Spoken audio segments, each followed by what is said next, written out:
we were watching, I believe it's called 6 and 7 on the playlist from Phone Calls from Prison. Okay. And it was the first call was the one that started at 6:38 a.m. on the 8th of November. So, little less than a day and a half after Charlie's been convicted. And then there's the hot mic drop, and that's the second hot mic where Harvey's in the background. They're discussing. It's when Donna says, we have to tell her we're leaving the country, talking about Wendi. And they're talking about George and Wendi.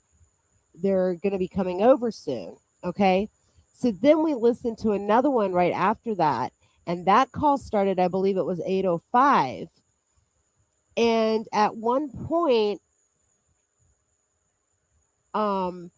Donna tells Charlie, she's like, I'm going to need to go soon for about an hour and a half or so, because we have a leak in the fridge and it's getting on the floor. You guys, she's getting off the phone with Charlie because Wendi is on her way over. And I do not know why it did not occur to me today when we were listening. Hey, 850. So, but we're going to pick up on the jail calls. I am not going to replay any of that. But there's no repair guy coming for the refrigerator. Wendi's coming over because George is bringing her there, and then they have to go over paperwork. She needs about an hour with Wendi to go over the paperwork. But okay, so I'm going to go ahead and share the next one. This is number 8 on the list. There's 22 calls on this playlist, but the first 15, I kept saying that there's 22 jail calls. Actually, it's the first 15. Those are jail calls, because then 16 through 22, those are excerpts or wiretaps. So, all right. If I miss saying hello to anyone, I apologize. Hey, Steph. Steph, I emailed you back. I'm sorry. I just read your email today. Hey, Kat. Hey, Cam. How are you? Stephanie, I emailed you back and I actually sent you 2 emails, because I sent you one email and then realized that you had attached the screenshot. But very interesting. Hey, trial watchers, how are you? Okay, so let's get going with these 2, because this is a long one. Okay, it's another one that's like an hour and 40 something minutes. And I am using the Donna and Charlie playlist from Phone Calls from Prison. And we are on part 8. And this one is an hour and 40 minutes. So let's go. Charlie and Donna Adelson talk about many things in this jail call, including Charlie's trial, his sister Wendi, her ex-boyfriend, and more. Charlie tells his mother about a woman in a blue dress who smiled and waved at him in court. Take a listen. Hi, honey. How are you? Hey, so good. I just maybe 10 minutes ago got a text back from Dan, and he was going to reach out to he's going to reach out to them again. He's concerned that they're going to keep you there a few days, but I said no. Charlie, said they should be coming today. He says, all right, let me reach out to them again. And wait, hold on, let me read the text. Hang on a second. I put you on speaker so I could read the text. He just wrote it.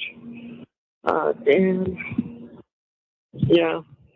put in the call. It may take a couple of days of them observing, but I am going to call Welly. So he's going to do whatever he can do, unfortunately. Supposedly the chief has to come, the chief of the jail, because that's the one that runs the entire jail, is going to come see me personally. Who is Welly then? Is he the chief or is someone else? No, Welly's a sergeant who's in charge of classification. All right. So maybe he has, I think, somewhat of a relationship with him. Yeah, I think has a relationship with him. Well's good, and Chief Mac is, he's the guy that Dan was always calling in the beginning when I was trying to get out of solitary, and he just never returned phone calls. He runs the whole jail, so it's like, Okay. he knows what he wants to do. He doesn't have Yeah. So, Funny, Bree is texting me. Oh gosh, let me just tell her. Hold on, Bree. Talking to you now. Now. Okay. So Dad's gonna be Dad is much better. Gonna be a little occupied. Okay, so hey Julia Nilsson. Let me make sure I'm not missing anyone. Hey Florida Gulf Coast, good to see you. Okay, so this She made him go this morning, and I think what will happen at some point is that be able to work it out, not maybe in a week or so, work it out so there's a time so that you know his after school hours or whatever, and you'll be able to call and talk to him because he would like that. So they're going to be fine. They're kids, things recover real fast. But I didn't know this until she came over because she just goes, they'll be fine. They're kids, though. Yeah, that's what she said after you crime family had their father murdered. But Donna, Charlie does not need you whimpering and crying. He's trying to get out of the mental health section of the jail. He didn't want to talk to me or tell me anything without being here in person. all the things I wanted to do and I'll never get to do. I don't want to get into detail. I just want you to know they love you. They love you. And they're sad. And they understand what happened. They totally understand what happened. They know that none of us had anything to do with it, and they are. They're sad. So she's talking about the boys, guys. She's talking about the Markel boys. They totally understand what's happened. They know we had nothing to do with it. Oh my God. I'm going to rewind that for a second. If anyone is having buffering problems, the only thing I can suggest is go out and then come back in, because I did rewatch where everyone was saying I was having buffering issues yesterday and I didn't have any. So I'm sorry. I love you. And they're sad. And they understand what happened. They totally understand what happened. I wonder what they They understand. know that none of us had anything to do with it, and they are. They're sad. So, like, what if they told the boys? Oh.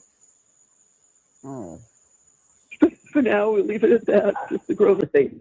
Do it on the light green paper, and it's got like a old-fashioned carbon with blue writing. It's very hard to read. So I took lots of pictures, like close up and distance, and the exact address of which Jerry's patio store it's at, and so I sent all that last night. Told her it wouldn't be ready till after the 11th, and So she's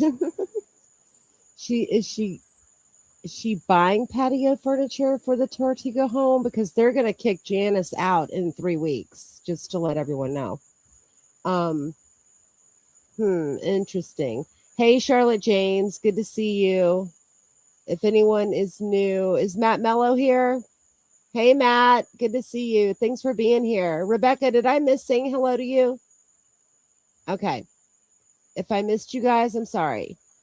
But she's talking about like taking photographs, and this has to do with the Tortuga home. So at that point, she could go get them. So I did that.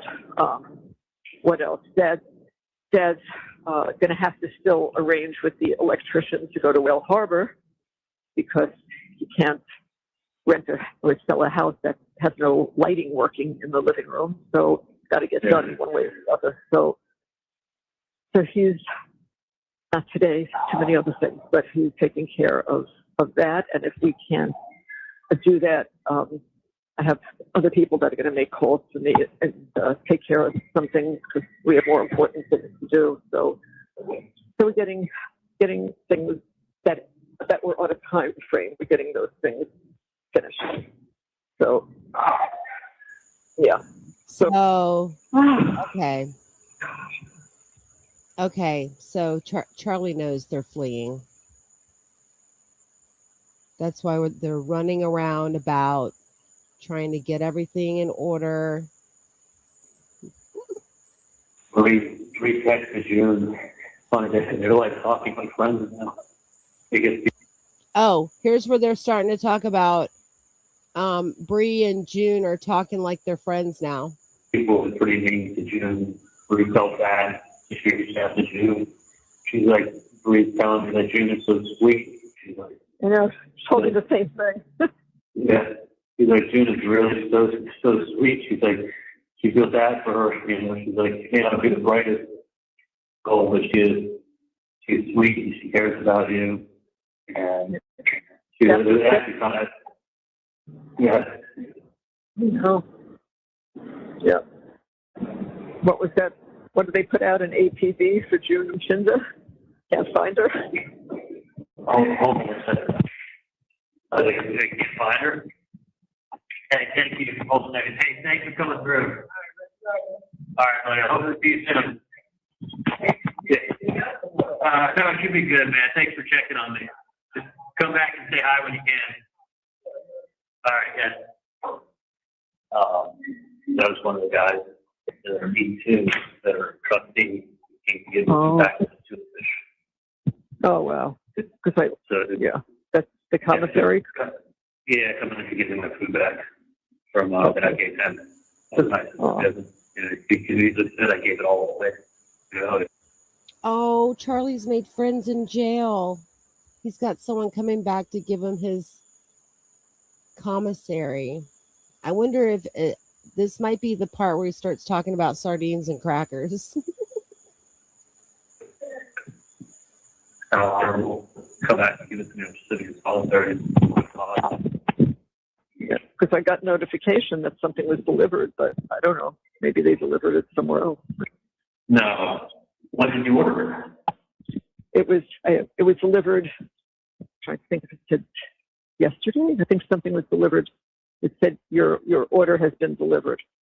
That's why I always say to you, "Oh, did you get it, honey?" And you go, "Oh yeah, I did." No, this time I don't know.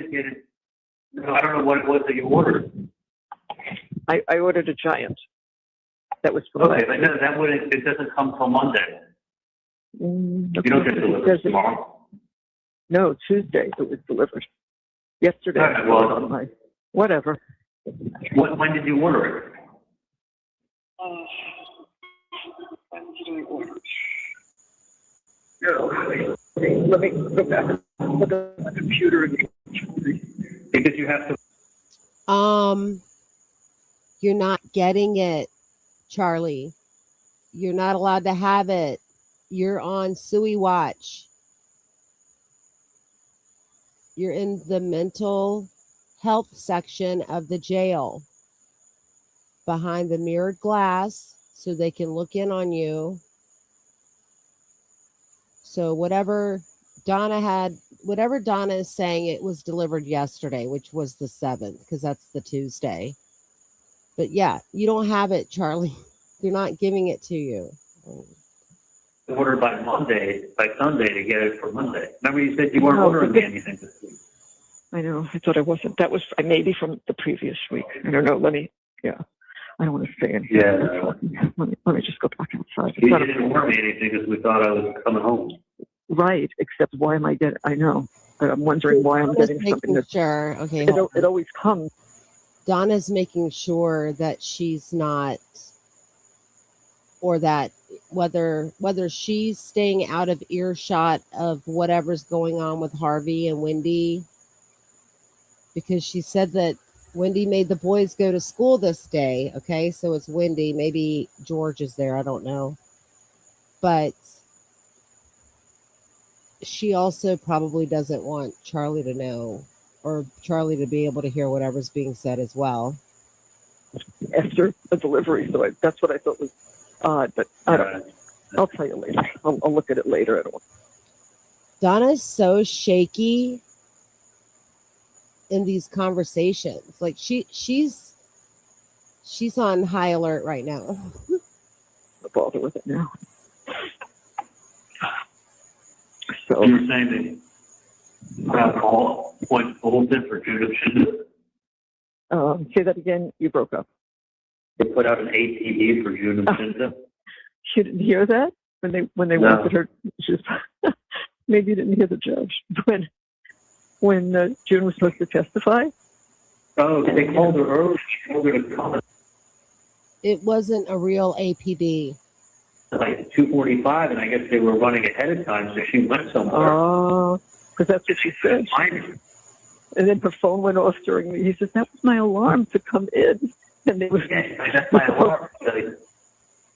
You're supposed to wait in that witness room, and she didn't wait. I guess she went for a walk, and so that's when the judge said, "Do you have a nice tour of the courthouse, June?"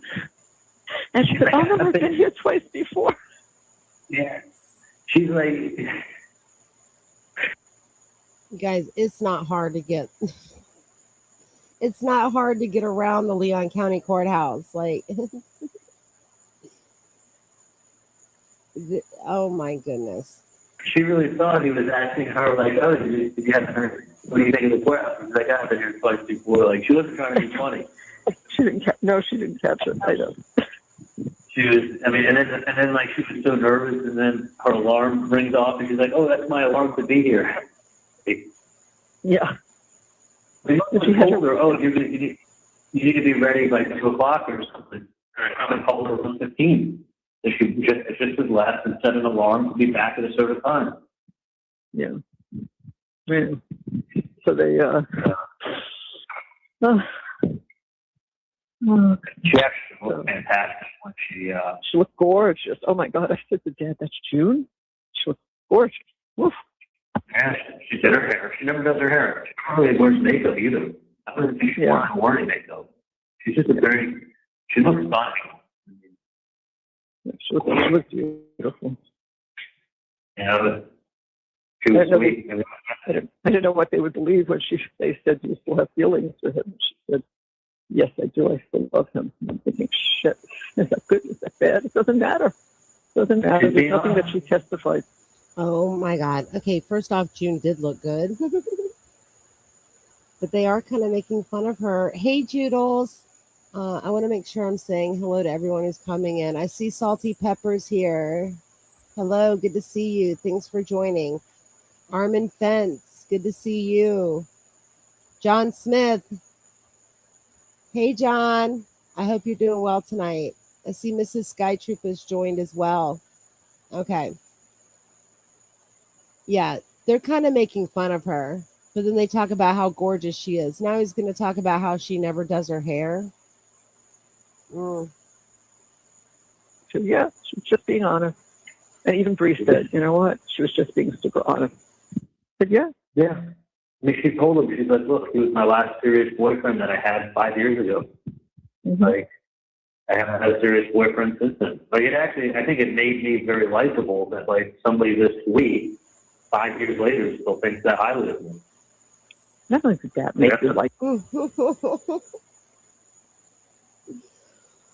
Oh, Charlie, yes, it made you likable. That's certainly what happened. But yeah, it was kind of sad for June when she had to answer that. Kind of felt bad. I mean, I guess you can't always tell the heart something. Sometimes the heart will override your head. But when you testified, everyone said, "Oh my God, he's really like a nice guy." You know, you testified likable, and likability is a good thing. I act like myself. You weren't arrogant. You weren't arrogant. You weren't anything like that. You're untouchable. You're arrogant. Like, Yeah, those adjectives that you use are describing somebody who's very unlikable who you want to convict. And like, you're taking little clips of how I look on a tape, or how my body language is, or how I'm talking to Katie at a cafe. And like, you're going to determine whether I'm guilty or innocent based on my, like, how nervous and excited I was, and like upset I was, and like my head was spinning and I'm just thinking out loud. Like, everyone's different. Some people just shut up in a situation. They clam up. Other people think out loud. Other people just think to themselves. Like, I'm definitely somebody that I have to think out loud. I know. You would say it over and over and over again. No evidence. How do you do that? No evidence. How do you do that? That's all I'm hearing from people. No evidence. How did they do that? Oh. Like, no evidence. Well, oh no, we have he said on the tape, and I'm involved. Yeah, but I'm not involved. That's what I meant. And I would say it again, I'm involved, but I'm not involved. Like, I'm not involved in a murder. That's just what, but then you cut the sentence short and you're like, oh, he says I'm involved. I say I'm involved, but I'm not involved. Like, it don't matter. Like, we got emails, we got Wendy's book, you talked to Wendi out of buying a house for 5 different reasons, not one reason. I mean, I could see if I said, hey, Wendi, here's one big reason not to buy a house. I said for 5 different reasons. Like, I would have given the same price. It takes. Hey Bethany, welcome. I'm gonna make sure I'm not missing anyone. Oh, Jane for Justice is here. Hey Jane. Jane says, "Here, have you seen your arrest pic?" Chuckles. Yeah, he wants to talk about hair.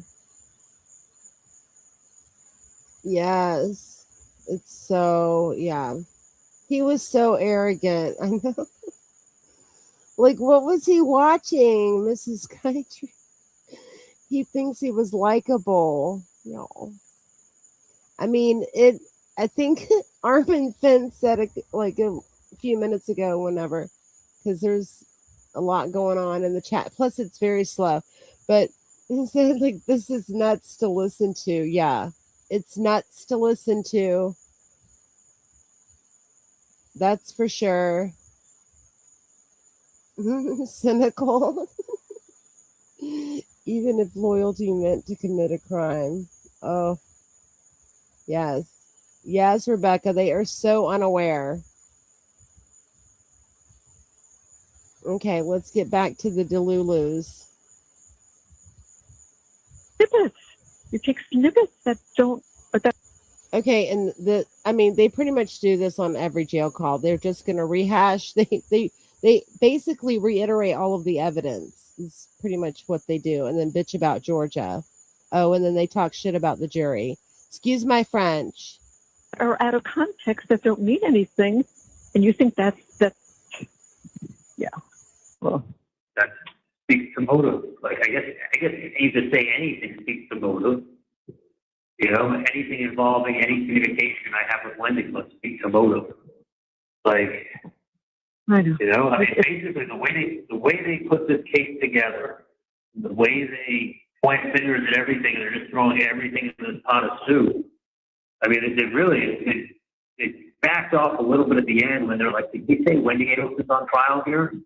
No, but the same evidence against Wendi is the same evidence against me. Like, that's right. He was showing up in his house that morning.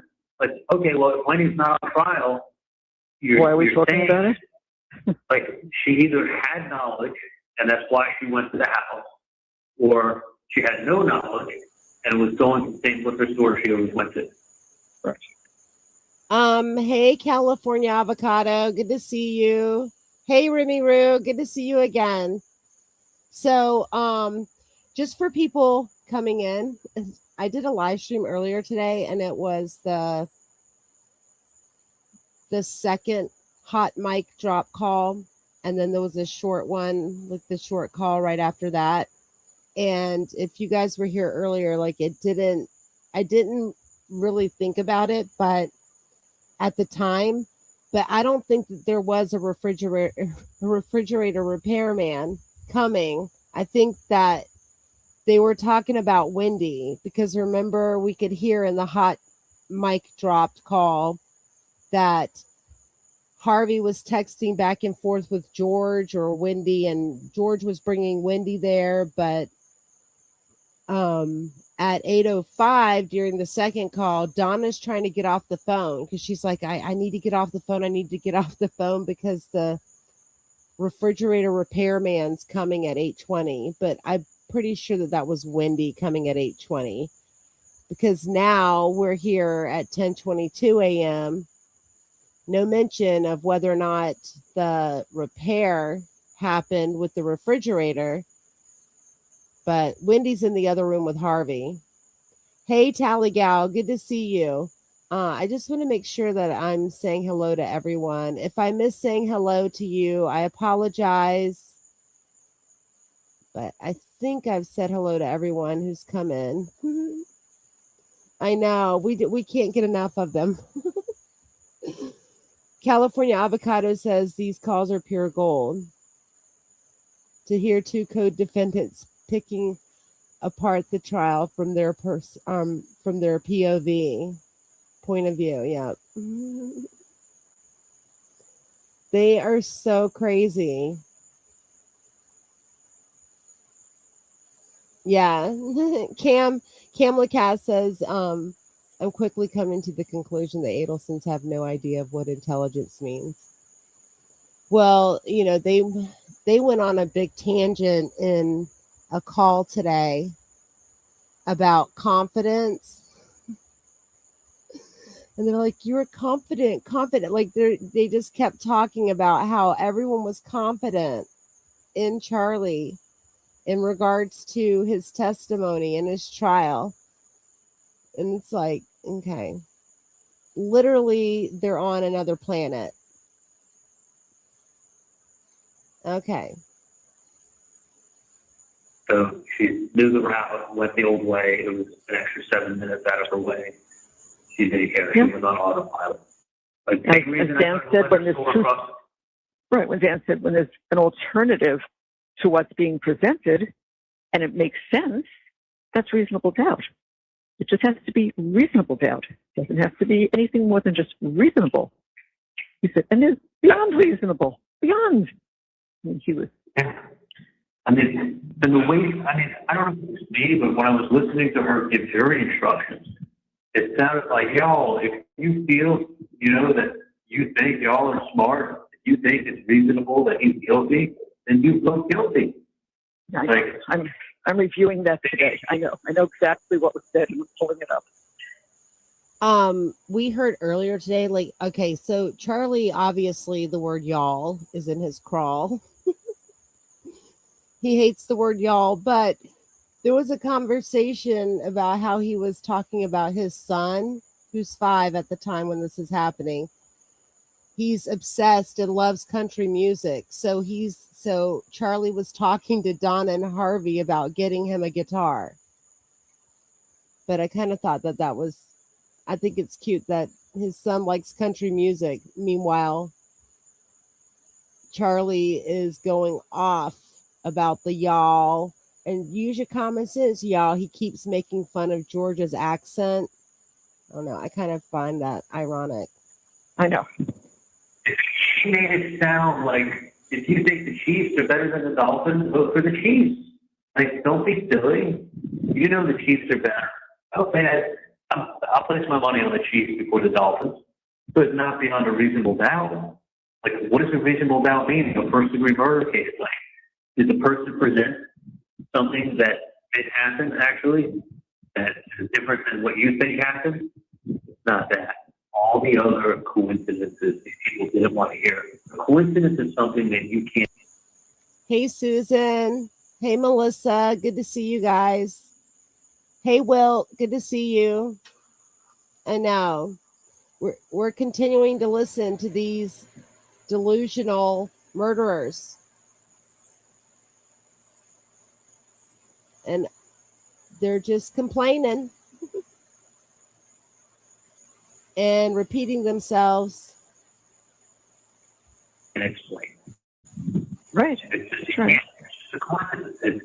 There is no explanation for coincidence. There is no explanation for the TV repairman, for the TV comments by you that the TV costs about $5, and that's the present that I bought Wendi when she got divorced. That's a fucking coincidence. Very ironic that TV gets brought up 3 times and it wasn't planned. Very ironic. Like, if you said to me, what are the chances that the TV's getting fixed on the day that this happens, and that's her alibi, and you pick TV and talk to me? If you were a betting person, what would you say? Not even 1 in 100.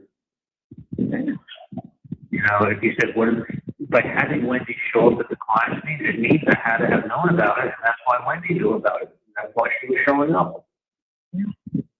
People don't just randomly show up at their ex's house for no apparent reason and drive by at the same time. Matt, he was convicted in the afternoon of the 6th.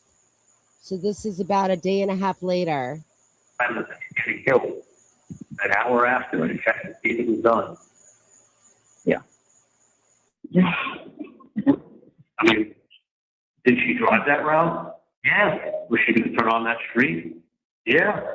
Yeah, she did. What brought her to that place and time?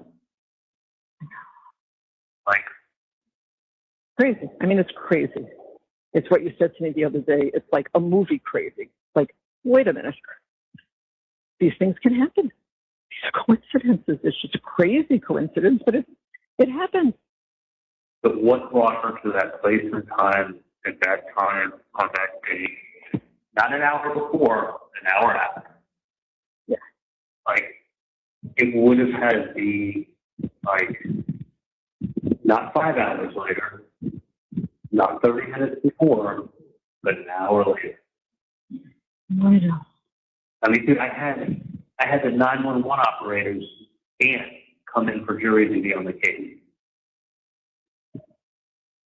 And we said, listen, the judge, listen, there's going to be, we think it's a conflict because there's going to be. That is true. But the woman was not on the jury. Some critique of how the 911 operator, they wanted her off the jury, right? So we're like, you know, there's going to be some critique of how the 911 operator might have handled that call. We don't think his aunt should be on the jury as listening to attorneys critique her nephew on how he was doing his job that day. She's supposed to be fair and impartial on the jury. They asked her, do you think you can be fair and impartial? You know what she said? Absolutely. Yeah. Absolutely. I mean, I've told that to people. When it comes an attorney, and he says, no way you can get somebody on the jury like that. You have to go. You have to go. He said, and it shouldn't be up to the defense to have to use one of the clauses. That's an obvious they have to go. Because the judge can get involved in that. All of it said, no, she should be struck for cause. She was very adamant that she can follow the rule of law. I don't think her nephew was listed as a witness in the case.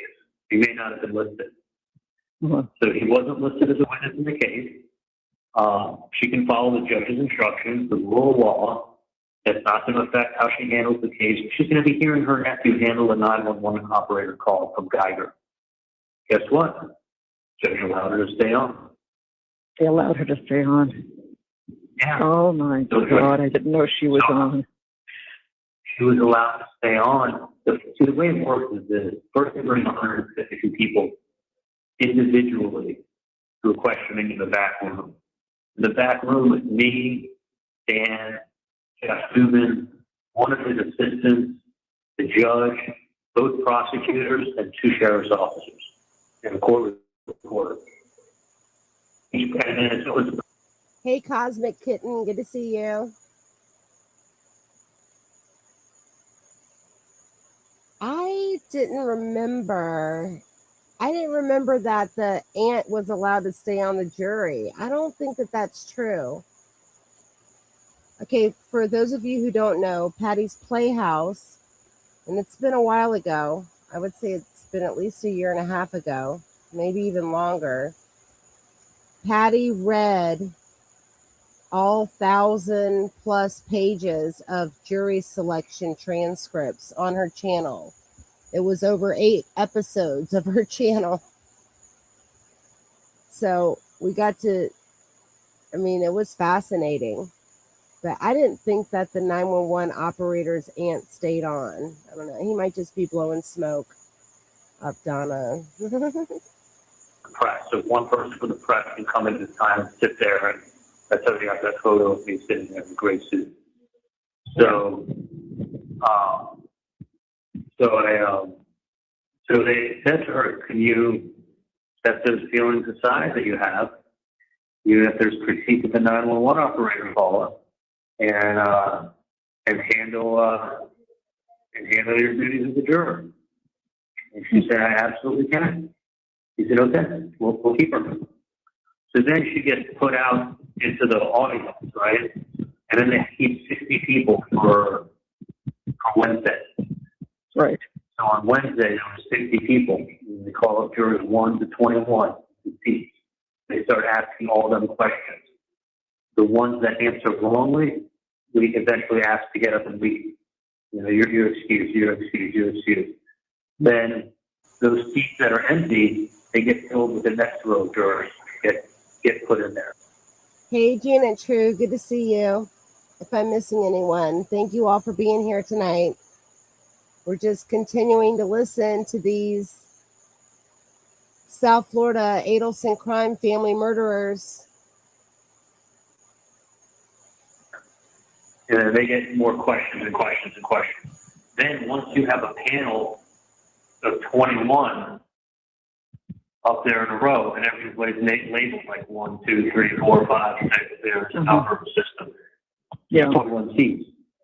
Then you can, once they have them, then you can start striking. Then you go into the back room, and let's say you sat like 40 potential jurors, right? On a sheet of paper, 42 that have been questioned. And then some of the ones. Yeah, hey, Daryl Hicks, good to see you. Yeah, I think that a lot of women that Charlie was with were easy prey, like you say. That are questioned, you know, let's say 10 are struck for cause.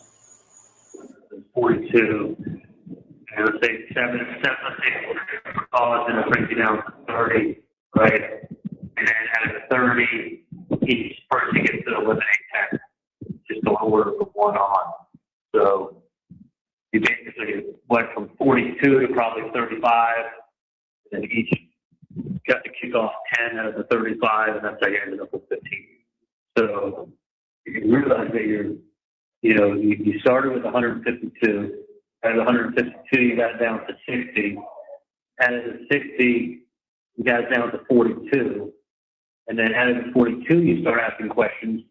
And, like, people only are allowed to stay on as long as they say, like, they can be a fair and impartial juror.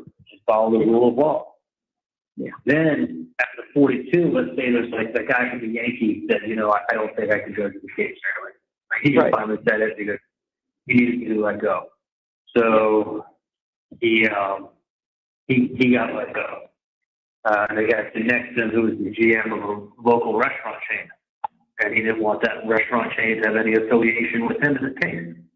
Yeah, guy's a fucking manager of 4 or 5 restaurants. He doesn't want to be associated with the case. Not the Yankees guy, but the fucking manager of the restaurant. Oh.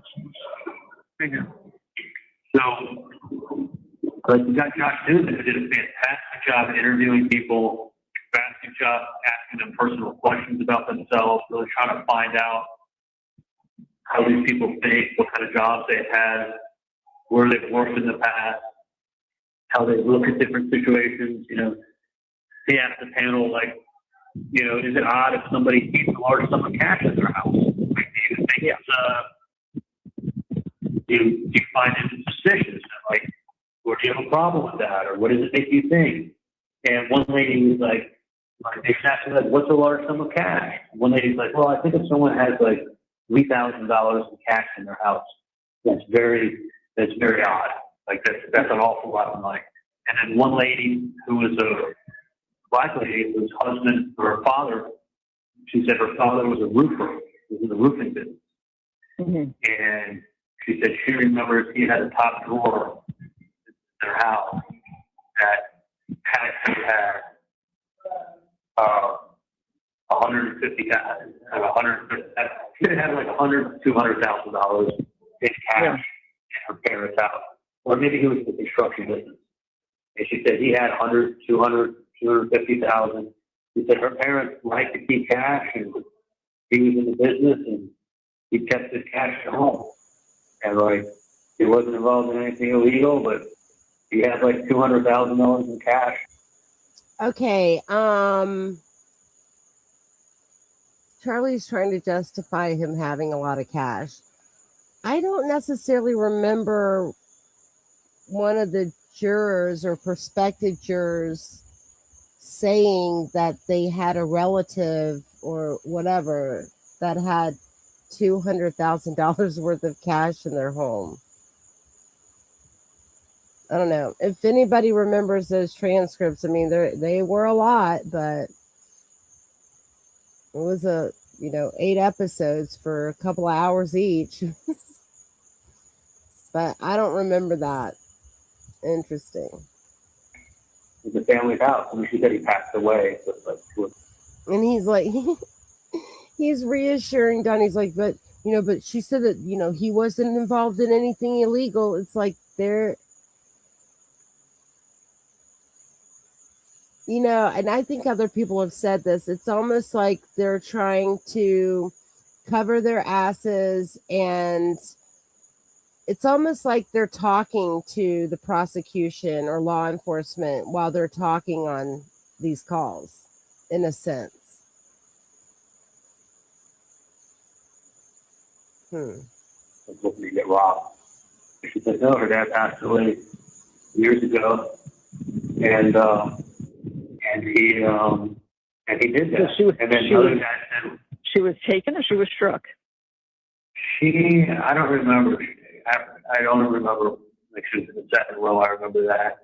Yeah. But she just said, he was in the roofing business and for construction, and he had large sums. And another guy said, well, it depends how much money you have. Like, if you make $30,000 a year and you have $10,000 at home in cash, that's very odd. If you make $2 million a year and you have $100,000 in your house, then that's not that odd. It all goes to how much money is passing through you. You make $200,000 a year and you got $200,000 in cash, that's very odd. You make $2 million and have $200,000, then it's not very odd. Right. Which is like logical. If anybody remembers on Real Housewives of New Jersey way back in the day when Teresa went to the furniture store and pulled out like $100,000 worth of cash out of her purse to pay for some furniture. And then a few years later, like, her and her husband, Joe, were like indicted. Sorry. I mean, I know that was probably like 20 years ago. I'm just saying. Answer. Depends how much you're making. But, of course. like, okay, so the lady whose son was a 911 operator, they were like, had to use an X on her. So, like, I've got Josh Dubin there to really dive into these people's psychological profiles and to get a feel for who we're dealing with. This guy spent 4 years of his life in Tallahassee. You couldn't make that up. No. I mean, first of all, the guy has an unbelievable resume as far as, like, who looks to work with him. The biggest people in the world. Okay, I'm still trying to figure out because it does not say that Josh Dubin went to undergraduate for 4 years at FSU. So earlier today, on an earlier call, because I remember him saying that Josh Dubin lived in Tallahassee for 4 years. Well, earlier today, Charlie says it was 25 years ago. So I don't know. If anybody knows, let me know. Let me know when and in what capacity was Josh Dubin here. Like, was he just living in Tallahassee for whatever reason? or was he in school here? But yeah, Charlie harps on like Josh Duman knows the community. And I said this before, you do not know the community if you've only lived here for 4 years. Okay. Most people, it takes them at least 2 years to acclimate when you move here. Trust me. Oh, I know. I know. Like he is the top. One of the biggest high profile cases. I know. Oh yeah, he's number one. I've read about it. He's number one. Going to use. Okay, what is the probability that somebody would be number one in that? I mean, first of all, there's a lot of lawyers and there's a lot of people wishing they could beat him. But he's at the top of his game. He's 48 years old. So that's been in business for over 20 years. Not too young, not too old. You're in the prime of your career. You're number one in your game in the country. And you went to Florida State, Tallahassee for college. You're from South Florida. So if there's anybody who would understand the Jewish kid from South Florida. He just said that he went to Florida State for college. That is not on. Okay. Well, that's kind of what I thought. Well, okay. So being a student at Florida State for 4 years, obviously it was undergraduate. You're not going to know. You're not going to know Tallahassee. Seriously. Who made it. Yeah. Tallahassee, being that he spent 4 years of his life in Tallahassee, if there's anyone who would understand Tallahassee jurors, it's that guy. I mean, what are the chances? What are the chances that it's not like how Florida State, like some unbelievable school where it's like, oh, we went to Yale. Like, that's kind of what I would expect. He's a top dog. Like, his brain went to Yale. You know, he's really good friends with Stephen Bissell, Alan Bissell's son. Oh, really? His whole family. Yeah. Oh, he's from Florida. Florida plantation. Wow. Okay, thank you, Kristen. I mean, I kind of thought that was the case after listening to these a while ago, but I Googled it and I couldn't find anything. All I saw was the University of Penn. But I know that he was from South Florida. But okay, thanks, Kristen. Hey, Jill. Yeah, I know. Oh, yeah, he's a local guy. He was roommates in college with Ronnie Caponera. Ronnie Caponera was on the wrestling team. That's friends with Evan Brown growing up. So in middle school, high school, I hung out with him all the time. He was Duden's roommate in college. When he was sitting with me, he goes, you know Ronnie Caponera? I go, yeah, of course, Ronnie, the wrestler. He's like, yeah. He didn't tell me then, but when we record, I go, how do you know Ronnie? He goes, I was his roommate in college. I'm like, oh my God. He's like, yeah, I told him that I was representing you. He said, tell him I said hi. But like, say small world, sometimes it's like ridiculous how coincidence, right? Jewish, South Florida, we know the same. Me and him know a whole bunch of the same people. You know, all these Taravilla people I graduated with that went to Florida State. You know, I mean, it's just a little older than you, this one. Wow. Yeah, it's like years out of it. Years out of it.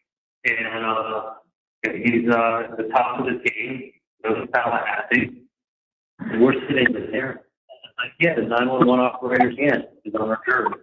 I guess you gotta use an X there. That's great. Like, it wasn't picking normal people who you could, like, see what they know about the case or know about them. I mean, it's people who have, you know, nothing but a negative perception of you. Right. Nothing but stories. Okay, so he just said that they did use like a strike or an X on her, on the 911 operator's aunt. So far in the negative. But a few minutes ago, he told his mom that she was on the jury. Okay. And you throw these coincidences in. Listen, coincidences, people give you the benefit of the doubt if they like you. If they hate you, they're not giving you the benefit of the doubt. That's a fact right there. I mean, I just thought that. But doesn't that sound true? Like, if somebody doesn't like you, they're not giving you the benefit of the doubt for anything. And hey, Tattles, good to see you. Hey, my pup listens. Anyone else I'm missing? Hello to. Hi, thanks for being here. So we can all enjoy this torture. We're in this together. One benefit, it's a lot of doubts, and it's your life. It was not like, all right, I'm going to put him away for 3 years. He's selling drugs. It's not like that. This was like, like the Dolphins are just, you know what, if you think he's guilty. Yeah, the way she summed it up, it's like, yeah, I think he's guilty. Okay, well, not. Is there another possible explanation? Oh, no, he sent her kissy face. You're the best. Okay, well, I've sent the same message to Danny, who's working on the fucking roof in the AC. I don't really put that much thought into my emojis and 3 or 4 words of thanking someone. Thank you for that. I'm so lucky to have you. Great job. Like, whatever. Like, that kind of content. With a little sarcasm, that they go ahead and they'll take the sarcasm and go, oh, no, there's no such thing as sarcasm. You're buying presents for it. No, never bought the guy present in the fucking life. He's buying presents for it in the store. No. I hear promise. I gave Kate something from Bud that she asked me for weeks earlier. And then as I was doing it, I gave it to her. I thought, you know what?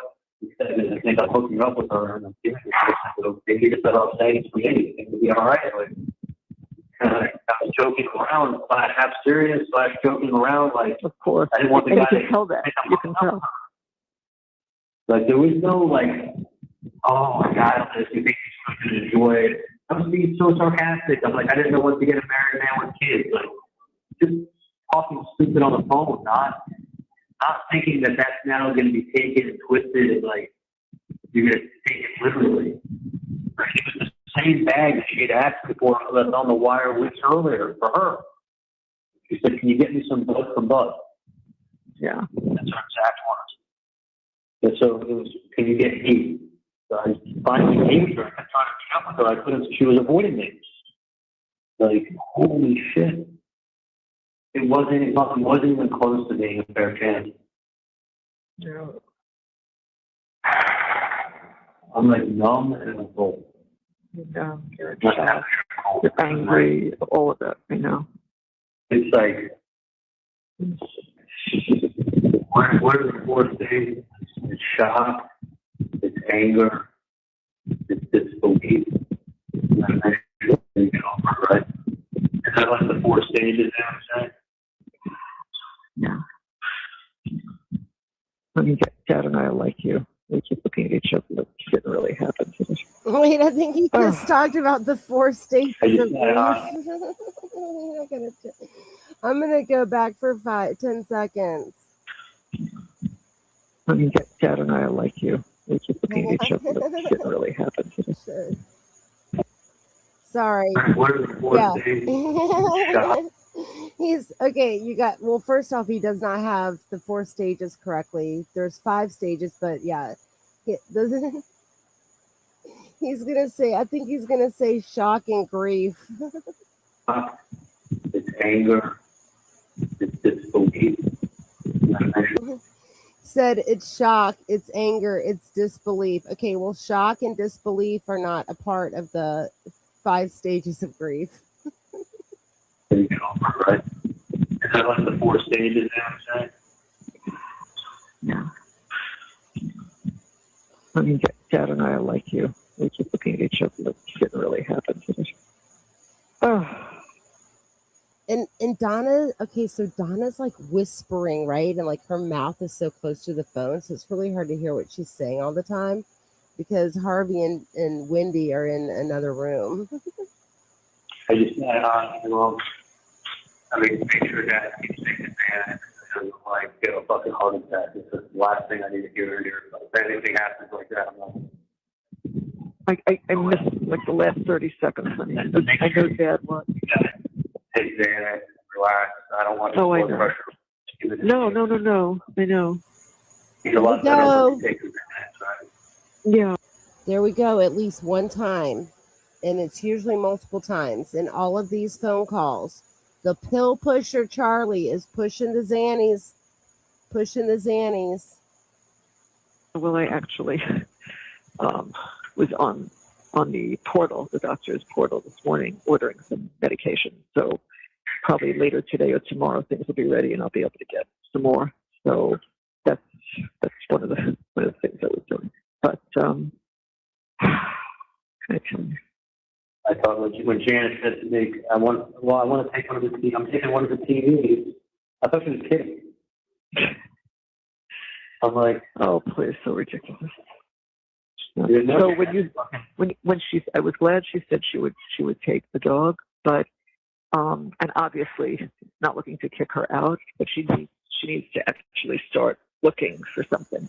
That's all. I'm not telling her tomorrow, but just she needs to start looking around. Okay, so they're talking about Janice wanting to take one of the TVs. Okay, they got something with TVs, y'all. I don't know. These people are obsessed with TVs, obviously.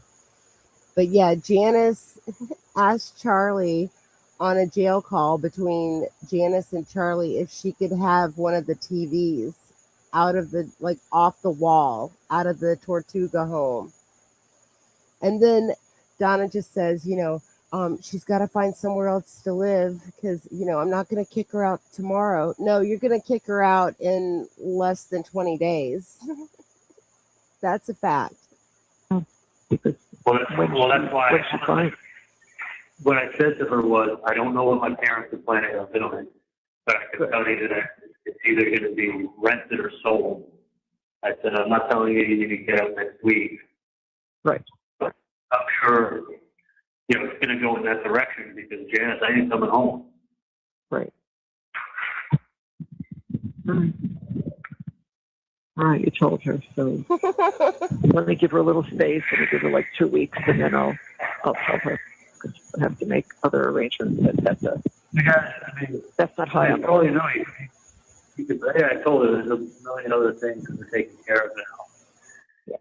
I mean, if you keep that house clean enough, you can show the house with her in it. Oh yeah, no. Tell it. Honestly, I'm not looking to kick her out, to list it, and then like kick her out and then list it and have it sit for 6 months vacant while she could have been living there. Like, I don't want to do that to her. No. But she'll keep it clean enough. You can show it with her in it.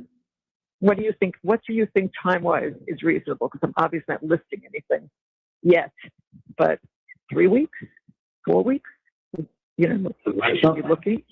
No, not necessarily to rent it, but to Charlie to get it ready for renting or selling. There's a lot of stuff that has to be cleaned out. The second bedroom you can't walk into it.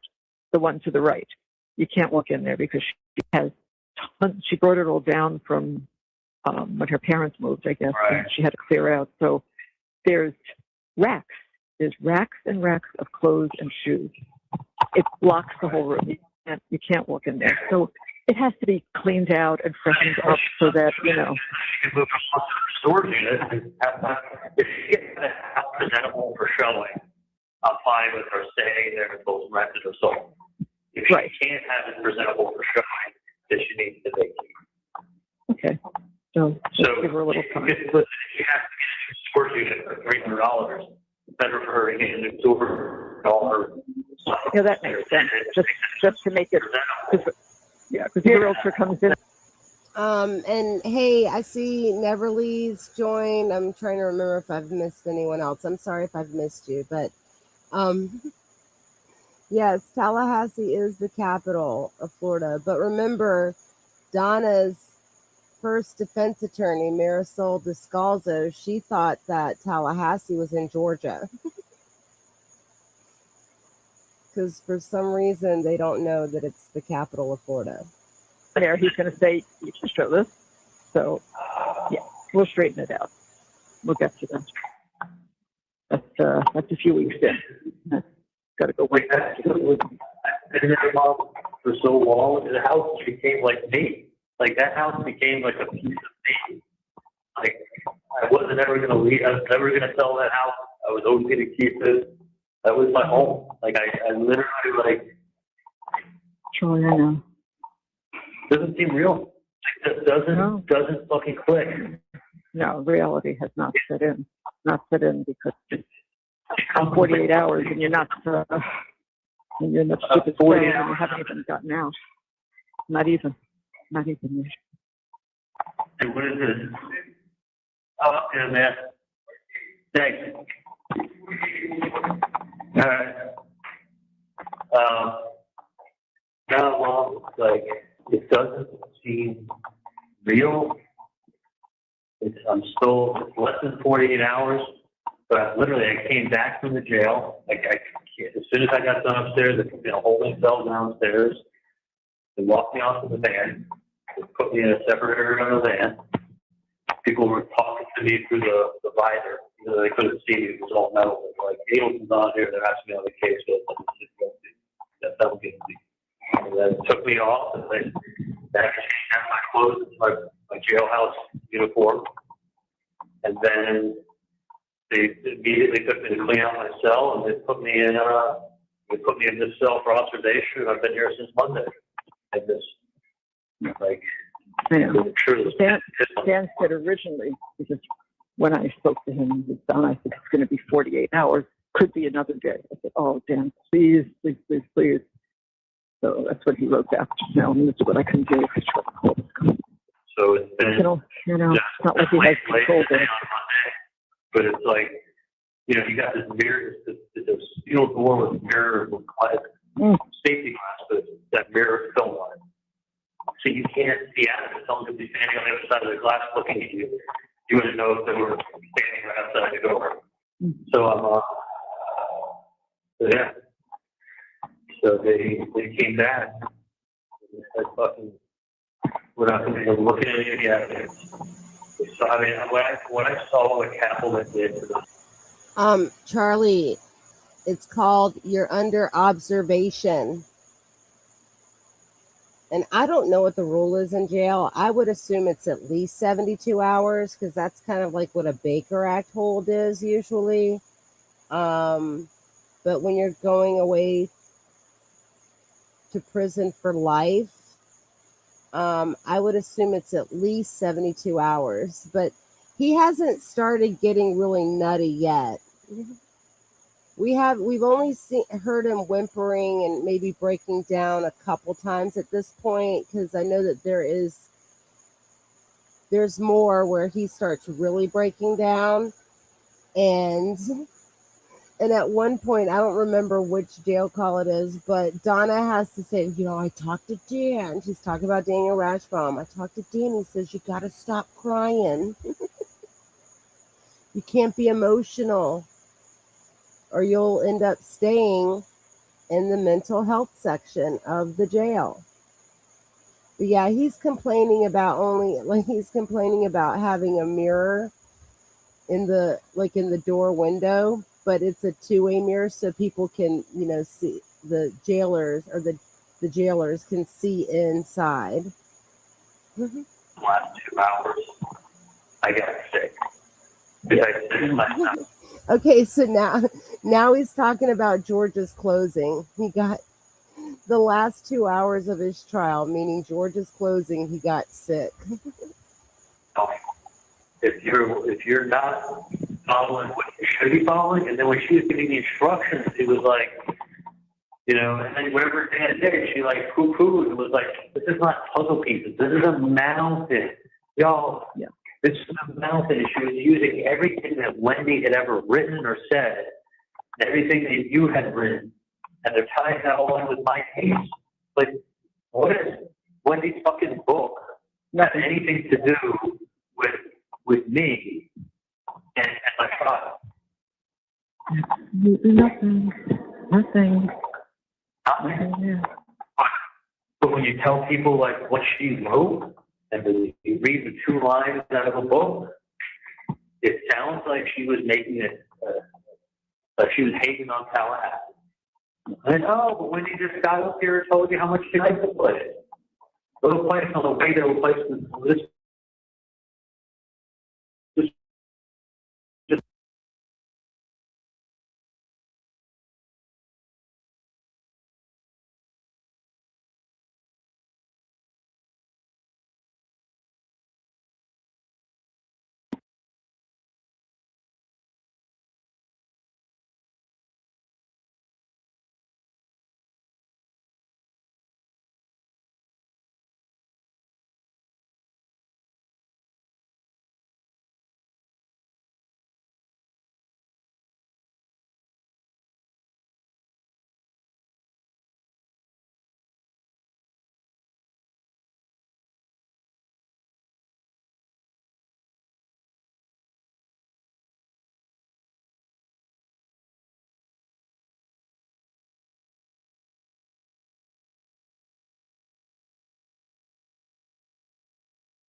Oh, you guys just lost sound, then it's definitely YouTube. Because I could still hear it. And I haven't been talking, I've just been running the video.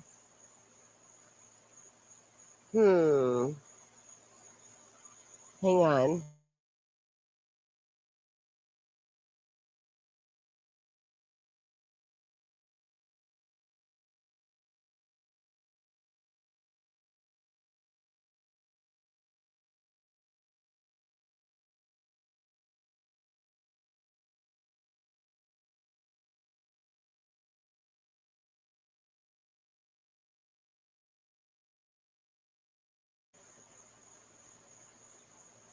Okay, can you guys hear me talking?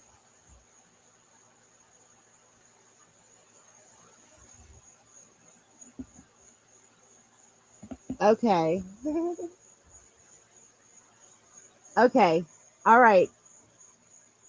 Okay, I don't know what just happened. I just refreshed the video. So, all right. Sorry about that. Yeah, obviously YouTube's having some issues.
Uh, yeah, obviously something's going on.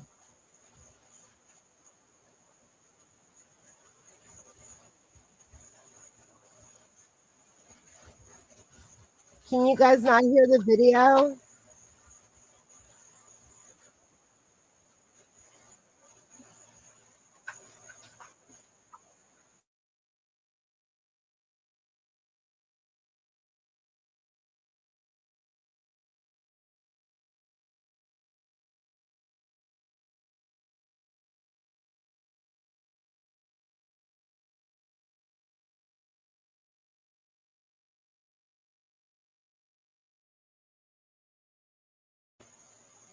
Okay, I'm sorry about that. I'm sorry about that. I'm going to try to reshare my screen to see what's going on with it. Sorry, y'all. I guess there are some YouTube issues. Hang on.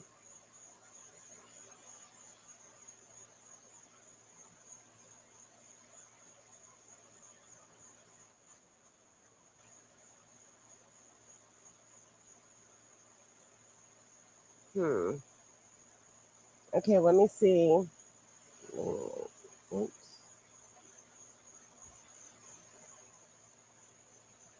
Okay, give me 1 second.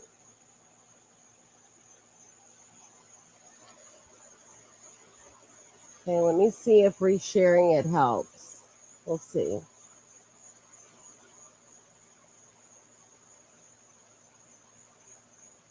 I know, I'm so sorry. This is frustrating.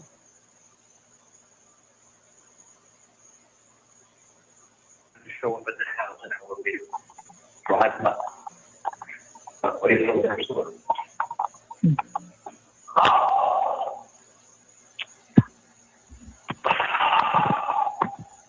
Can you guys hear the video? When I first heard that it was like, and everything that caused the first trial, it was like after it was more than okay. It's like, really, that lady was over here there. Like, why would she be over there? That doesn't make any sense. That doesn't make any sense. Makes it look guilty. And then I found out that she really was in that car. Because when I first heard it, I thought, oh my God, this guy's full of shit. Went to this garage and you heard her like pull away fastly, speed away. Like she doesn't just right there. That's crazy. The guy doesn't know what he's talking about. And someone told me no, she really was.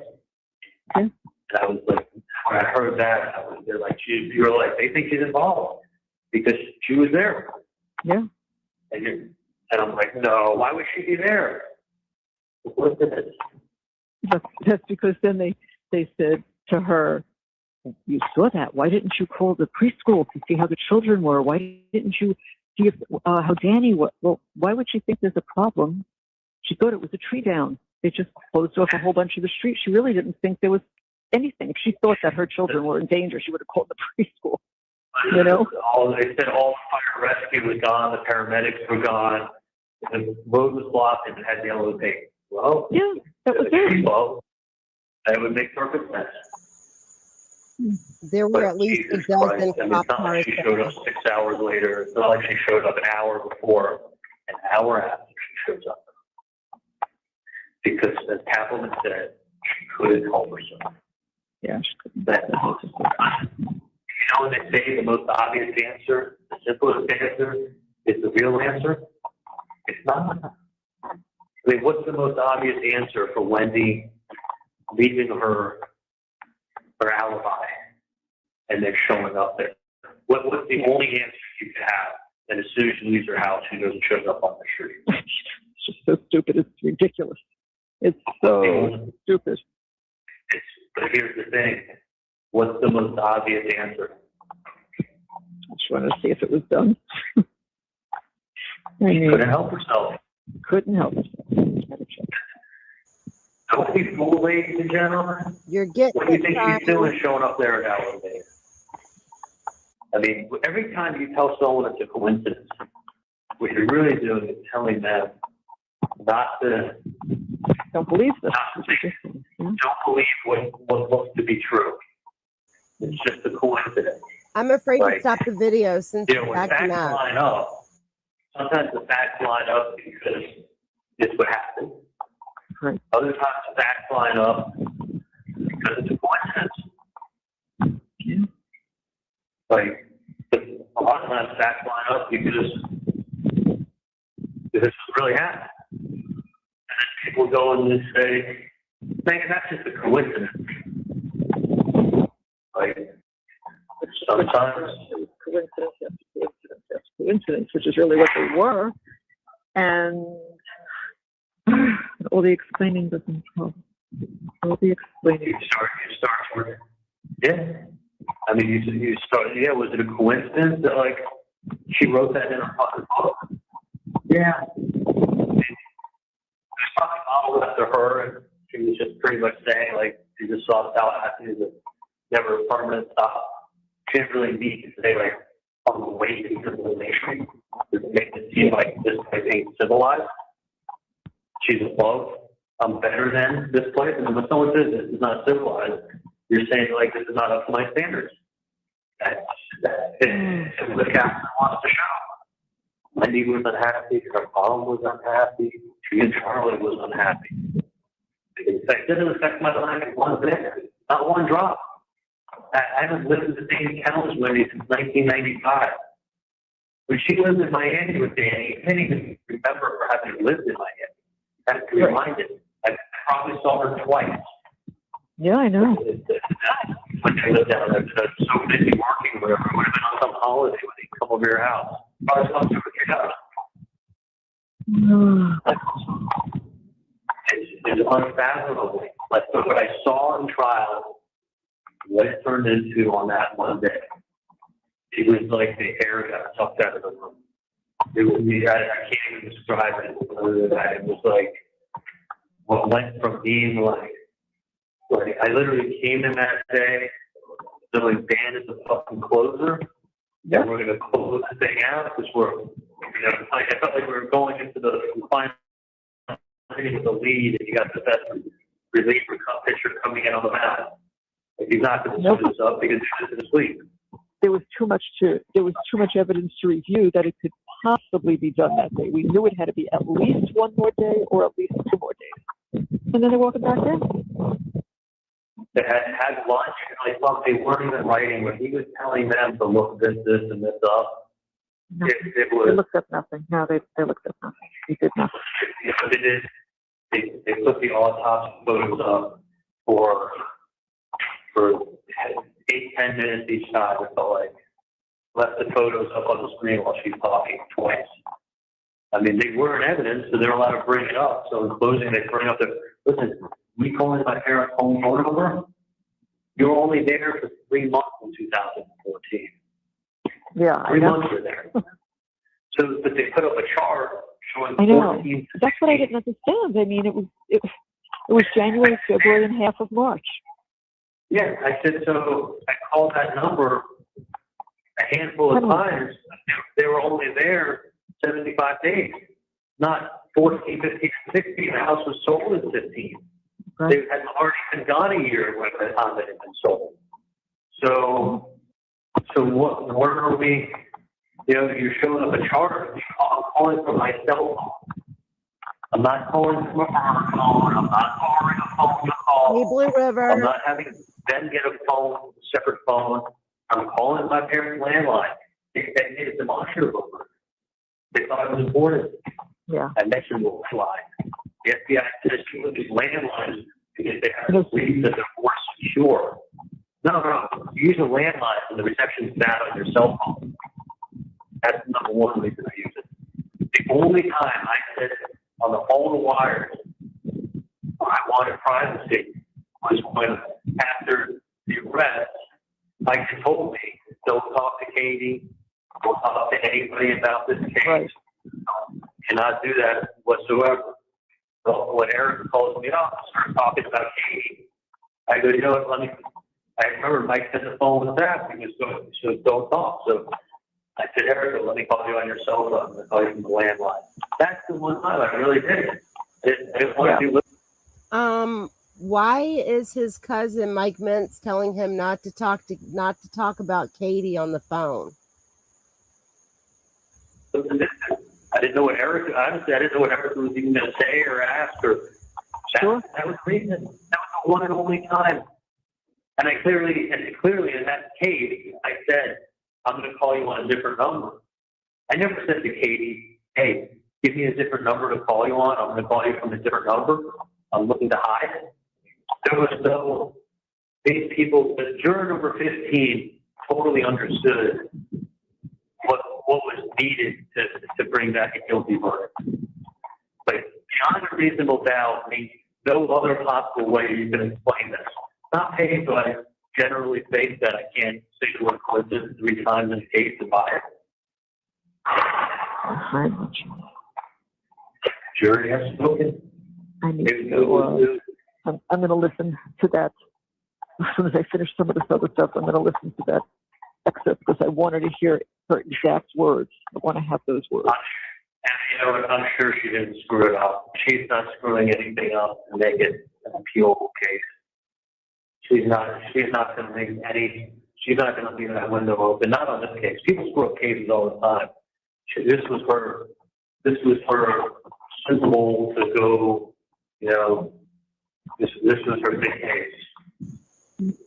Like she did, but the way it sounded, I know her words were careful. Guys, just based on really re-listening to these and going over them, because, okay, this is video 8. So this would be like maybe, because I did 2 in 1 video. So this is like my 7th live stream on it. I'm wondering if jury number 15 was on the take. I'm just saying. Not accusing, I'm speculating. But he sure does talk about juror number 15 a lot. And he was the weirdo man in court. And he was given beach bum googly eyes. The way she was presenting it, the way it was coming across was like, these are common sense guys. No, it was totally folksy. I know what it was. It was folksy. It was like, I was totally standing. You guys, okay, whoa. Donna just called Georgia folksy. And then Donna turns around and hires Jackie Fulford. I thought he was going to say this, is that, you know, you have to be so sure. Because he once said, like, this is something that he says in closing, where he goes, you have to be so sure that you know what happens, that you would be willing to bet your own life, because you're about to take somebody else's life. Mm-hmm. You know what's crazy too is like when I'm sitting here, when I've been here for the last year and a half, like in my head, I'm picturing myself coming home and walking through the door and walking into my backyard and like seeing my dog and being home. Like that place became me. Like that was like my stamp on that place. It wasn't just a fucking piece of property I owned. No, I know that. I mean, it literally was like me. Like I was a homebody. Like I loved being there. I loved the outside. I loved every fucking part of it.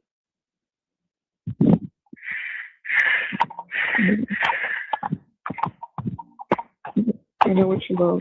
I don't even go off of this. Easier said than done. Like it's too good at too many things. Like I literally had them.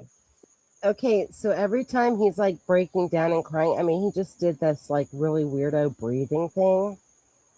And then was like, you know, crying. But they're observing him through the mirror, through the double mirror, whatever. Really good sharp memory was sort of thing that like ingrained in my head.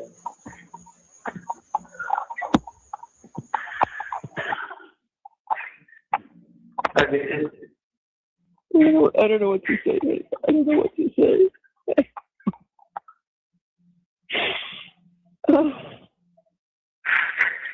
Holy shit.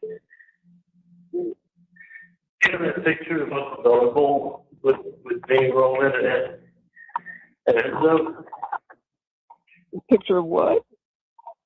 Yeah, that picture I have of me rolling and Enzo above the dog bowl. Yeah. It's still hanging out, right?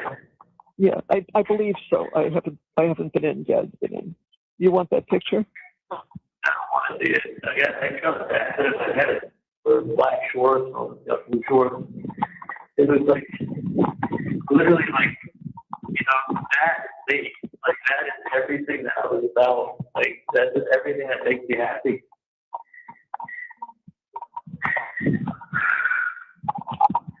Like didn't want much. It really didn't want much.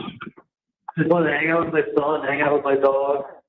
Like that's it. Did ever mess with anyone?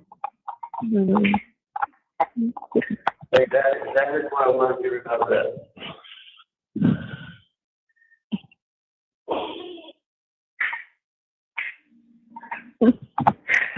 Well, it's like I'm fucking dead. I mean, it's even worse because I'm alive, but I'm dead.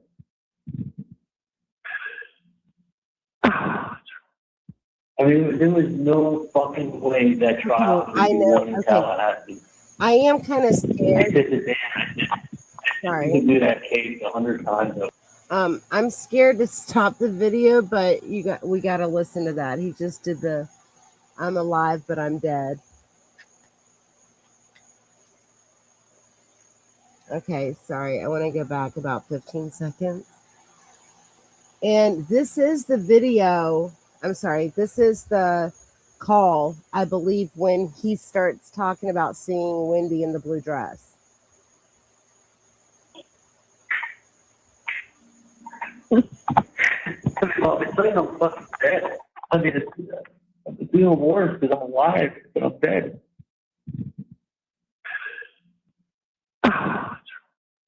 I mean, there was no fucking way that trial could be won in Alive, but Tallahassee. I'm dead. I said to Dan, you can do that case 100 times up here. And he looked at me, and he goes, that case is not going to be one up here. And he looked at me, and he goes, not with that shit. No. Like, he blamed himself more. Like he picked the jury, but he didn't. He did that the right way also. He did everything the right way. Oh, Like, well, maybe if we would have brought the very best out. We fucking brought the best out. Yeah, we both looked at the 911 operator. We can't have her. We looked at the lieutenant from the fire department, who also was a 90-day cop and an arsonist investigator. He told us he had a program. Every case he ever investigated, he never went to court because his cases were so solid. And he was like, G.I. Joe of law enforcement. yeah. He sure does anything down there. That's two. Okay, we just lost two exes for no other reason other than, of course, these people, they all knew about the case. Everyone knew about the case. And Danny said, he goes, I even question the ones that we have that got on because they said they knew nothing. They tell the truth. There's no mistaking the fucking hoopla was in the courthouse because of the case that was going on that day. I mean, well, I had the mayor of Tallahassee come out to be a juror. Oh, I know. We sat with the jury pool for all day. He came in the second to last one. It was a fucking joke. This is a fucking joke. No, for no other explanation. This was total. This is a total fucking joke. Shit show. Okay, so Charlie's talking about Mayor John Daly. But yeah, he sat there all day. He was second to last. And he sat there to say, no, I know this case. I think he's guilty. Tallahassee. I mean, there was no way, if someone told me that you were not going to get a fair trial in Tallahassee, you don't stand a chance. You know what? They were fucking right. Whoever told me that was absolutely right. And I should have looked at things a little bit differently. You agree with me now? I agree with you now. And what did I have in my ear? No, everything's going to be fine. You're going to get a fair trial. No reason. I'm innocent. There's no reason to go do anything. I'll take it to trial and I'll win. 12 to 0. Not one fucking person. Not one person even wanted to really go over tapes and listen to stuff. I mean, they didn't listen to both tapes of Dolce Vita because it would have taken them an hour and a half. Just in that. There was nothing to review. Catherine made a TV show for them, and we think the Chiefs are better than the Dolphins. All right, y'all, you know what you need to do. If y'all think you're guilty, vote guilty. That's not really, I mean, for a murder case, beyond a reasonable doubt, you can't see a fucking pie chart showing me calling my parents' landline on the whole phone number on the first trip and the second trip. I called my parents' landline because they were home. Right.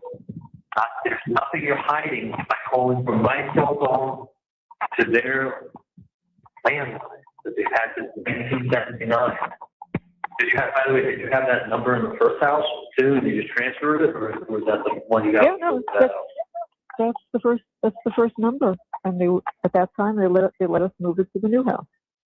So that's So our number. Moved in the first house in what? 76? Never had a different number. Yeah, 76. Yeah, God, I don't even remember anymore. My mind is pretty shot, to be honest with you. But a long time, and I never changed. We never changed the number. You guys had. I had that number forever, and you guys had the 753 added the kids line. We had that added when you guys get older and you needed your own phone. Otherwise, that was the extra phone. You moved into the new house when you was 8 months old, right? He was the baby, yeah.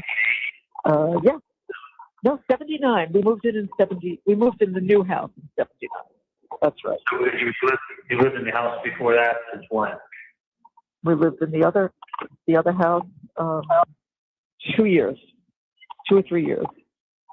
So 76. Yeah. It even have been before that. It's been a year or so before. I know when we bought the property, maybe in '74, and we built the house. I don't know. Back then, I don't know. Oh, I Too think long you built ago that to first remember. house you had. Yeah, the first house, the Dan Markel's house, and what do you call it? In Broken Woods Estates. Yeah, I think you built that. I thought you just bought that house. Oh no, we didn't. No, that house we bought from this builder who had built it for himself as a home. The second house here, we built, and we were waiting for the construction to be finished. Yeah. So it's like Wendi was a baby. So you have the same number since 1976 that's registered to you. That is calling from the same number I've had since 1996 registered to me. And they're saying they're creating a pie chart that has to show what? That you didn't want to use your cell phone, you wanted me to call you on my landline, on your landline? Well, I'm still talking on my cell phone. What are we avoiding? What on God's green earth could we be avoiding? Not that. They can now put a pie chart that shows 99.8% of the time I don't know that number except during the person's sector. It does say something that is 99.8%, don't you think? It should happen to me when I call the phone. There's nothing hiding. It means you're in your house. That's all. What was that? What was that proof? Oh, what? I couldn't hear you. I said, what was that proof? Yeah, what does that prove? It doesn't prove anything. Nothing proves. There's no proof. It shows no two trips. I mean, when Jeff LaCoste, the 2 times he left town that whole summer, were the 2 trips that these guys went on. Yeah.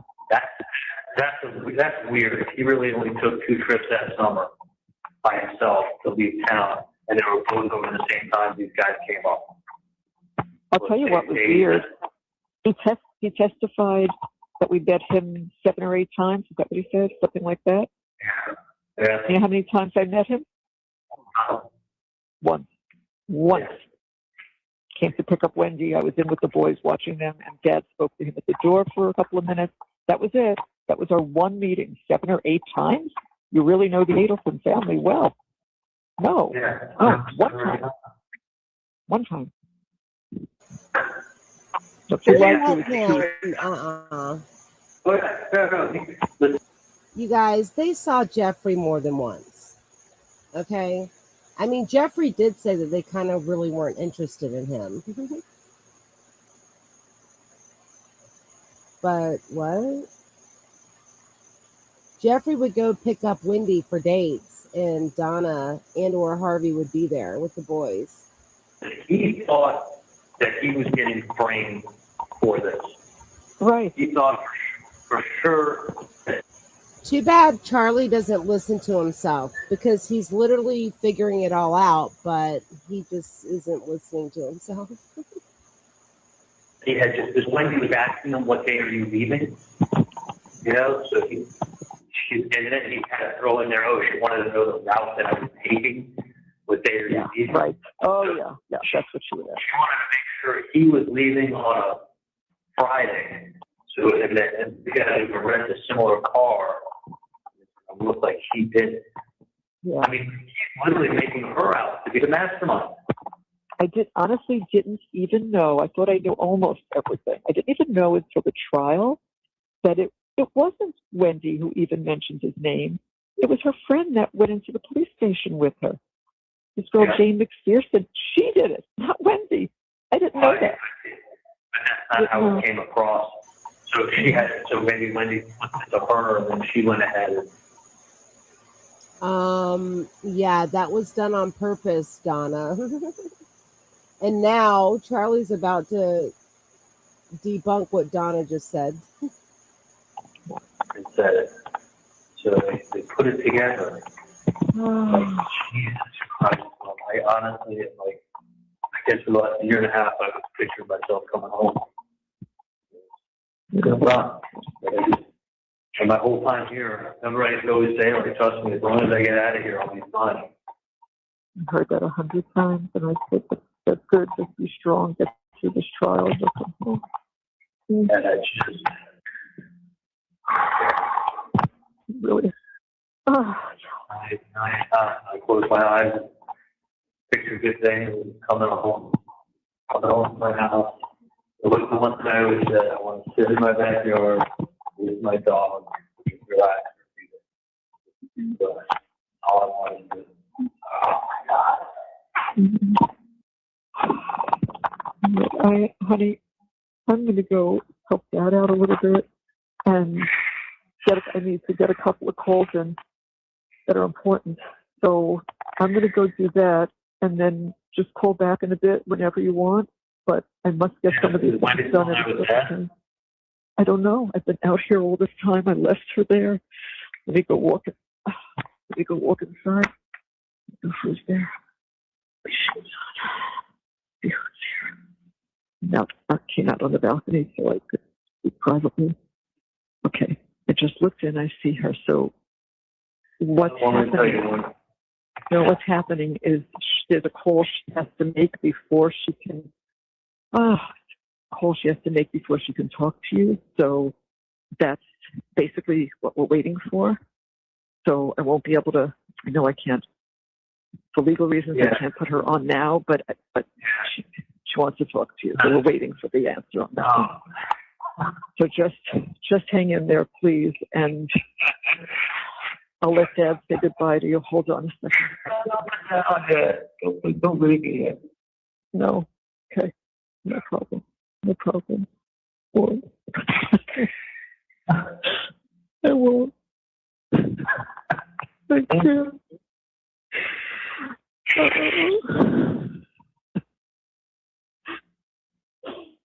Don't so fair. Just fair. So fair.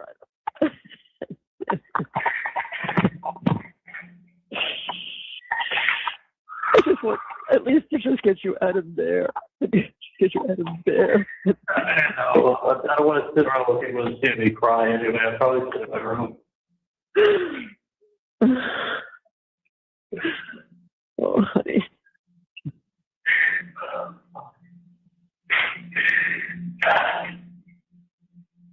They're not, Charlie. They're not gonna come. This psychologist or whomever. They're not coming back to evaluate you anymore, right? This is it, and then I don't think she already came. I guess she came today, and I told her I came yesterday, and I came today. And I'm like, listen, I'm not suicidal. I'm not going to harm myself, but keeping me here is not good for my, like, I'm in a solitary confinement evaluation. There's no cameras and a nurse. Like, I feel like it's a box. I'm in a local box with like blood and shit on the walls and shit on the floor. People are insane that are here. They pee on the floor. They throw their shit. Literally, take shit and throw. So I don't touch anything in here. So I kind of like the only funny story I can tell you from the trial.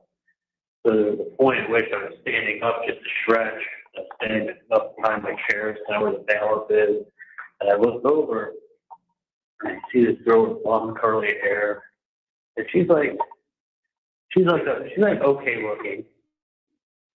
And then I'm looking at her, and there's this girl sitting next to her who's like smiling at me. She's wearing this blue dress. She kind of turned around. I'm like, oh, that girl's pretty cute. She's smiling at me. And I'm thinking, it's probably like some law school students from the school or local. Maybe. Like I heard sometimes with like people get high profile cases, they get people that like get attracted to them and they become like groupies or something like that. But they're giving me like a really warm smile and like little blonde like waving hi to me. So I'm looking at them and smiling at them back and I nod my head. And then Dan comes over to me. He goes, you know, stop looking at your sister because there's a lot of people here. You know, you should be like saying hi. I go, I go, Dan, I didn't see my sister. Is my sister here? Or where is she? He goes, that's actually the one thing that's kind of funny. He goes, you were just smiling and nodding your head at her. I go, oh shit, Dan. He goes, that's her friend Toba, and that's your sister. It was Morgan. She was sitting right in front of the Markel. She was sitting to Wendy's left. Yeah. Or whoever it was. Yeah. He goes, Charlie, the girl must lose your sister. I go, oh shit, I had no idea.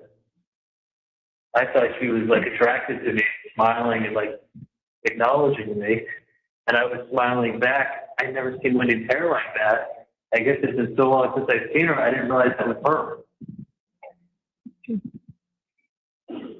I didn't know it until he like called me and he's like, stop, because you shouldn't be making contact with anyone in the gallery. Right, I know. I called him out. I thought these girls were saying hi to me. This a girl's her sister. Mm. I go, oh. Wow, you never told me that before. What's that? I said you never told me that. I haven't heard that before. Yeah, I didn't know it until after. But I saw them looking at me and like the blood like gave me a little wave with the hand. Yeah. So I thought people were being friendly to me. Mm. So like, I'm like, man, because he said something about my sister being here. I'm like, where is she? I haven't seen her yet. That's what I was just talking to you about. Like, you shouldn't be making contact. I go, I wasn't talking. Where's my sister at? That was your sister. Mm. Like, oh, that's crazy. Yeah. And I was only 40 people on. I mean, saw it from the defense table to where she was sitting. It couldn't be more than 35, 40 feet. That was like, Yes, you all just heard that correctly. He said, I see a blonde. She looks like Jennifer Aniston. She gives me a wave. I thought it was some sort of groupie. I guess he thinks he's going to get groupies because he's on trial. And yeah, it's Wendi. Dan's like, stop looking at your sister like that. Like all the, ugh. I mean, Charlie's a creeper. Josh Dubin was a creeper. He's totally creeping on Sarah Catherine Dugan. Judy at AA Legal Focus has a short of that. Daniel Rashbaum sniffing his fingers. I mean, where do these people come from? So gross. And Donna is like not wanting to hear this. I don't know if it's funny or both. But that sums everything up. Yeah, Sean sent me a couple pictures. He sent me 2 emails. Each one had a picture of the 2 of us. Just posing for a photo of the 2 of us.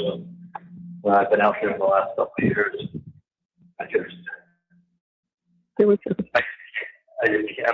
never been in trouble with anything in my life before. I just feel like we were all so fooled because everything was going perfectly. It could not have gone better. The quote reviews were unbelievable, and when you testified, that was it. That's when people said, you know what? He's actually telling the truth. They had a whole different view of the trial. He was saying all these people that were following it were saying, like, writing all this stuff up, like, okay, it's beyond reasonable doubt. That everything was positive. Like, you understand, I lived there for 2 weeks. And then plus the week before and the week before that Haiti was there going through everything, getting dressed up, going to court, going to jury selection for the 3 days, doing the case with Dan, watching everything go on, watch us like annihilate witness after witness, like literally like Jeff LaCoste looked like the lying fool that he was. Then following him, switching and turning red and moving, and he looked ridiculous. And then following him was Ryan Fitzpatrick, who was a lying racist thief, who was posting online pictures of me and saying, who wants to take bets? What happened when Dan said to him, did you post anything? No. And then he started reading the post. What's this? What'd you say here? Please. I mean, he totally just beat him up and discredited him, but... No, he destroyed him on the stand. Yeah, he did. Totally destroyed him on the stand. Only for the state to rehabilitate him. Yeah, hi, RR. Thanks for being here. I've been reading some of your comments. I saw one from earlier where you were talking about the NY Mafia, like Donna's side of the family. Yeah, I don't know a lot about all of that, but very interesting. Yeah, there's something's weird. I mean, Jeffrey Lacasse even says in one of his interviews, he's talking about what a strange family he is, and he does even say, like, I don't know, something's up in that family, and he mentions the I word. Yeah, it's very Shakespearean. And I'm like not wanting to stop the video because I don't want to have any more issues with YouTube. But ugh.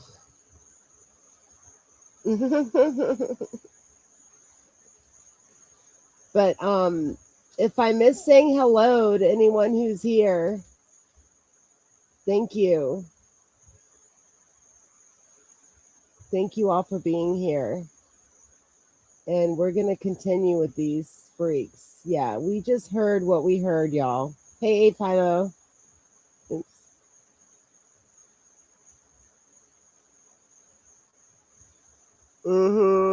Yeah, I mean, it's people have wondered. People have wondered, okay? It's But yeah, he's totally like creeping on his sister. He thought his sister was a groupie, looking like Jennifer Aniston in her blue dress. I'd never seen her hair like that. She was only 35 to 40 feet from me. Oh, jeez. Look like, hey, these guys were best friends. That's why he said what he said, and now they have this falling out. So, but you know what? At the time, I'm watching it, and I'm like, good. This is showing the jury where the state is bringing witnesses from and what their motives are. Like, every witness. Well, I mean, the fact that Harvey photoshopped her cleavage in that picture with the purple dress. That's a smart jury. Yeah, that's a smart jury. You're right. That's what you think. Right. I saw people, when he was doing that, they were pairing him up. I mean, I would look and say, okay, every witness you're bringing forth has a motive. Every witness has a motive. You know? They weren't really witnesses to anything. They weren't witnesses to anything. For the most part, Police Rivera, I think, was very truthful. So I think he tried to add stuff to the story to give police more and more. I mean, listen, he didn't get interviewed until 6 months after he was arrested. He was arrested in May. He got interviewed, I guess, the end of September.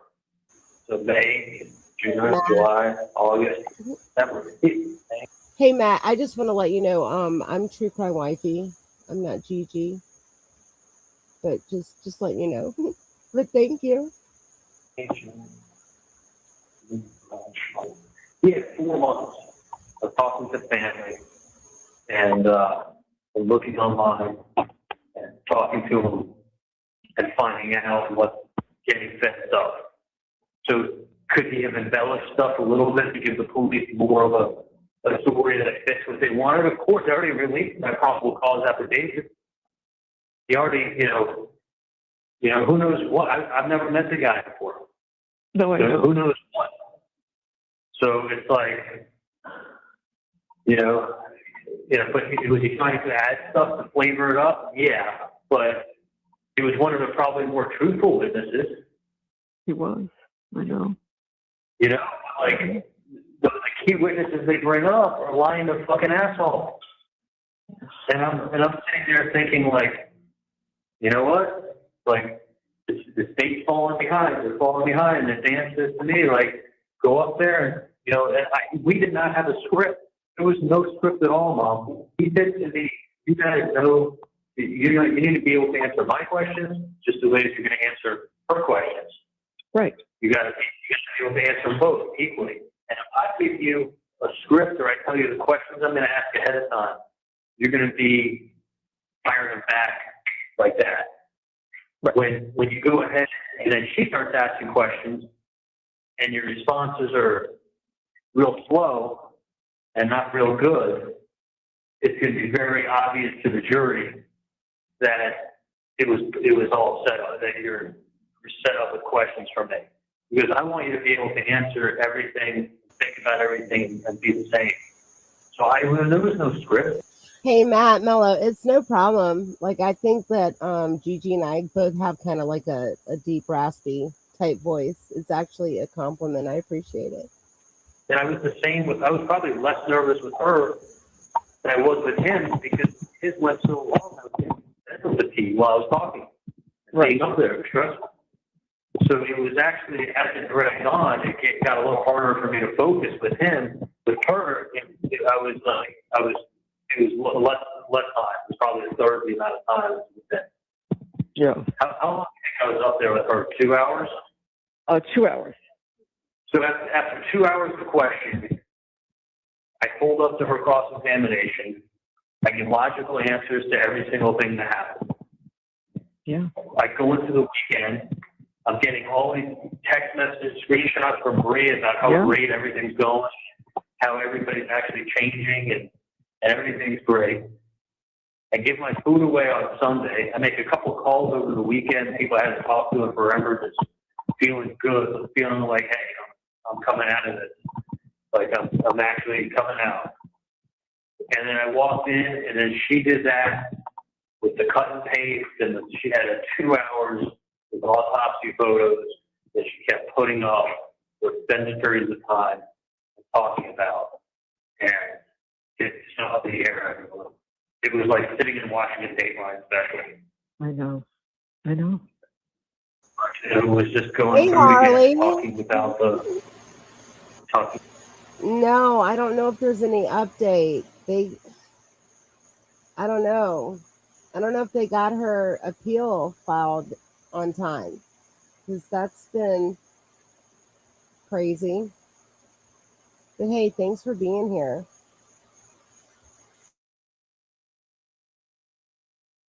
About the book, talking about Wendi showing up, talking about the landlines, talking about all this mound of evidence, kissy face. They dated for 4 or 5 months after. No, I didn't. I broke up with her that week. I can prove it. Like, she's restating facts that aren't facts. Okay, so and then they go, whatever her process. See, okay, so he said this before to his mom on the phone. I broke up with her that week. And someone in my chat earlier today or yesterday or whenever it was said, that's even more incriminating. Like, you get rid of Katie right after Dan Markel is gunned down.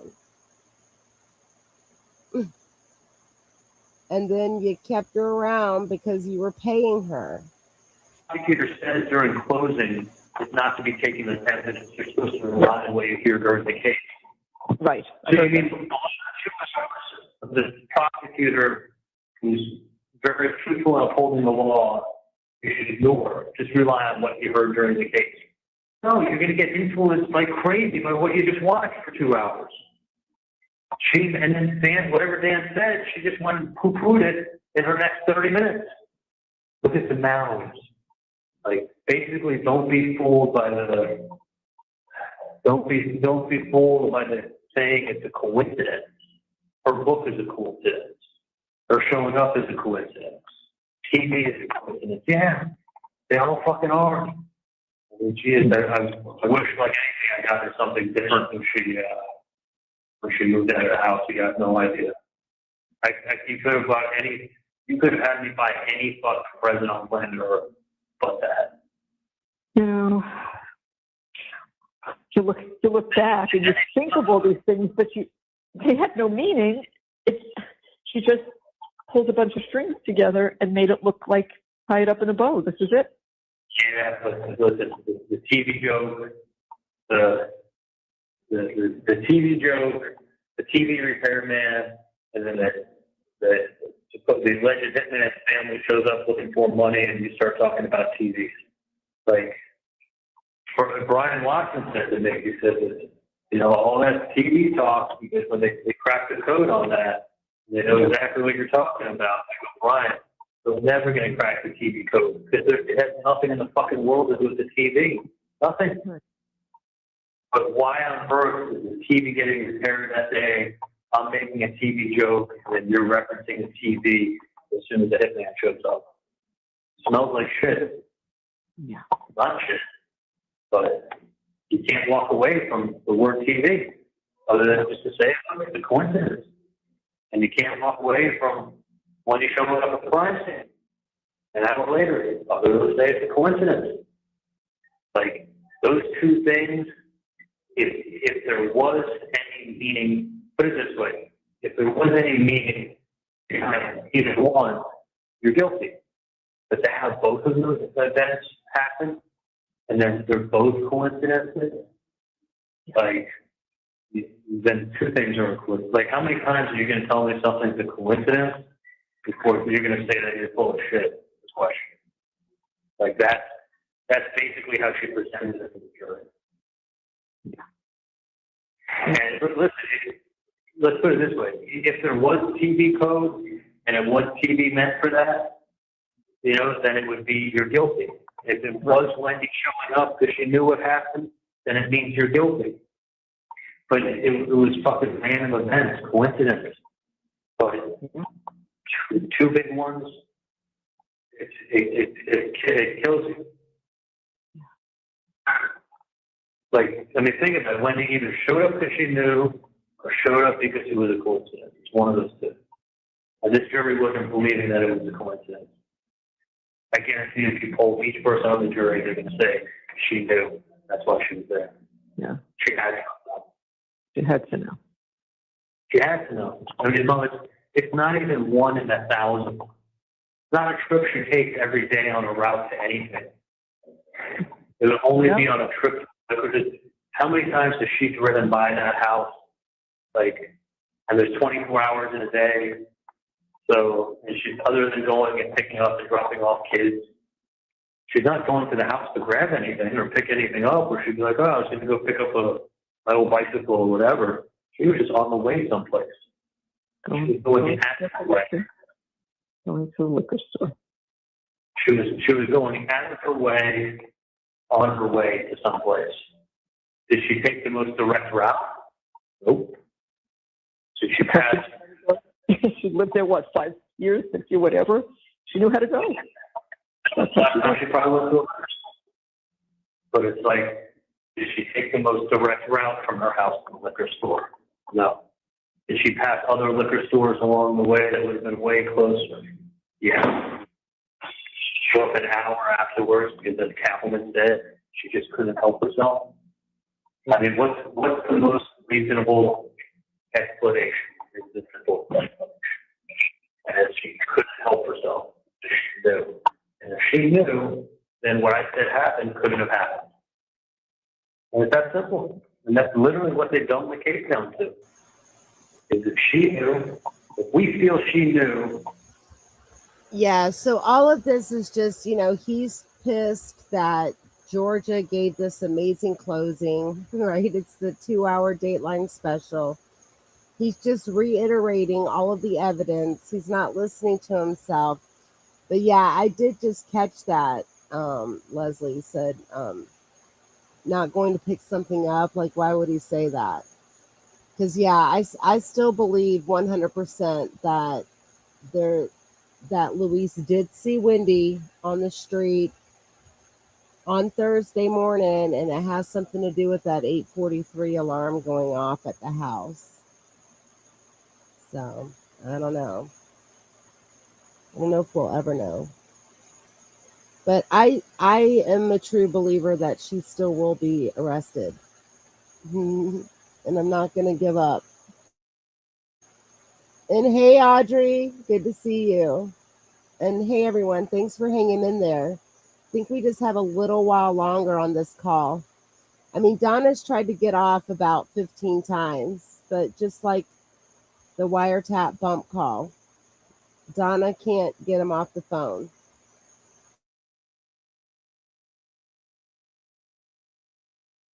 That's why she was there on that time, on that date, and everything else that I said can't be believed. Like if you follow that logic, She made it cut everything out, make it simple. Like if you think that she was there because she knew something was going to get done and she couldn't help herself, then everything else that the prosecution says at that point is that it couldn't have happened the way I said it happened. She had to have advanced knowledge. And if she had advanced knowledge, then I had advanced knowledge, and this was the I mean, you can dumb the whole case down to being like, if she was there for what Kaplan said she was there for, then you got to convict. She was either, if she was there for whatever Kaplan said she was there for, and Kaplan said she couldn't help herself, based on that alone, you got to convict. Or do you believe that it was a chance? Okay. It was a chase time. But she was going to a liquor store, passing closer liquor stores, and she probably would have, it was probably a 1 in 10,000 chance that that ever happened. Yeah, that's what you said. I mean, think about it. Like, would you agree? Like, you're traveling 6 miles out of your way to take a less direct route at that time on that day? Like, look, I think if you're a juror, you want to oversimplify everything. You can say, what's the probability of that being chance versus she knew, and that's why she attended that way? Probably 1 in 10,000, just being a chance. More than likely, she was going, like Katherine said, she was going to check it out. Couldn't help herself. Why do you think they made such a big deal about, oh, you didn't call the daycare, you didn't do this, you didn't do that? Because if they could make her look like she knew about it, then what I said happened couldn't have happened. But she never saw anything by the house. She just didn't go down that far. And what they said was a vehicle matching the description. A vehicle, not license plate. You have no, she was there. Mom, they tracked her cell phone. Yeah, her cell phone was, I know. That was definitely her. Oh no, That was 1,000% her. So 1,000%, if Kaplan is right and she couldn't help herself, you have to convict. And that's how they were able to dumb the case down. See, even Charlie, God, I just wish that he would listen to himself. He's not going to listen to himself. But he's like, that was 1,000% her. And I mean, I don't know what Donna is doing. I don't know if the Xanny's wearing off. I don't know if one's kicking in. Who knows? Who knows what's going on with? Well, we know that she's packing and getting ready for Vietnam. But and all of these phone calls, all of them just repeat. They just repeat over and over and over. Like, this is Charlie's, like, his brain is just replaying everything over and over and over in his head. And he's so angry. He's so angry with Georgia Kaplan. Absolutely did. Because she dumbed it down. I think in an earlier call, he said a 4th or 5th grade level, 3rd or 4th, one of the two. And into the 2-hour Dateline special made for TV. And that's what he's mad about. He's like, oh, she just told me what happened in 2 hours. They dumbed it down to a couple little things, and then you put in the crazy emails and Wendy's foreshadowing in her book, and you got people you don't like that are shitting on Tallahassee, that think they're smarter than everybody else. They have a lot of money, and she's showing up at the crime scene. If you think that she showed up there because she had advanced knowledge, and I guess beyond a reasonable doubt, you got to convict. I mean, what do you think the chances are of Wendy showing up? It's more than 1 in 10,000. That's crazy. It's got to be more than 1 in 10,000 because of the timing. It's not just the date. If she drove by at 8 in the morning, it would have meant nothing. 10 in the morning, it would have meant nothing. Like, 6 at night and nothing. An hour after, she's checking because she's getting antsy. Yeah. Those are the things that you say a 1 in 10,000 chance that she shows up on that date at that time. The code actually being a TV, the TV was the joke, that TV was getting repaired, and that was her mom setting up the TV. That was all part of it. What are the chances of that? You know? Like, why pick the word TV? There's lots of words in the English language. Like, that's what they dumbed it down to. Yeah, they did. They dumbed it down to the chances of you using the word TV and when you're showing up at the crime scene. Like, I'm just shocked. I know. I was going crazy. Yes,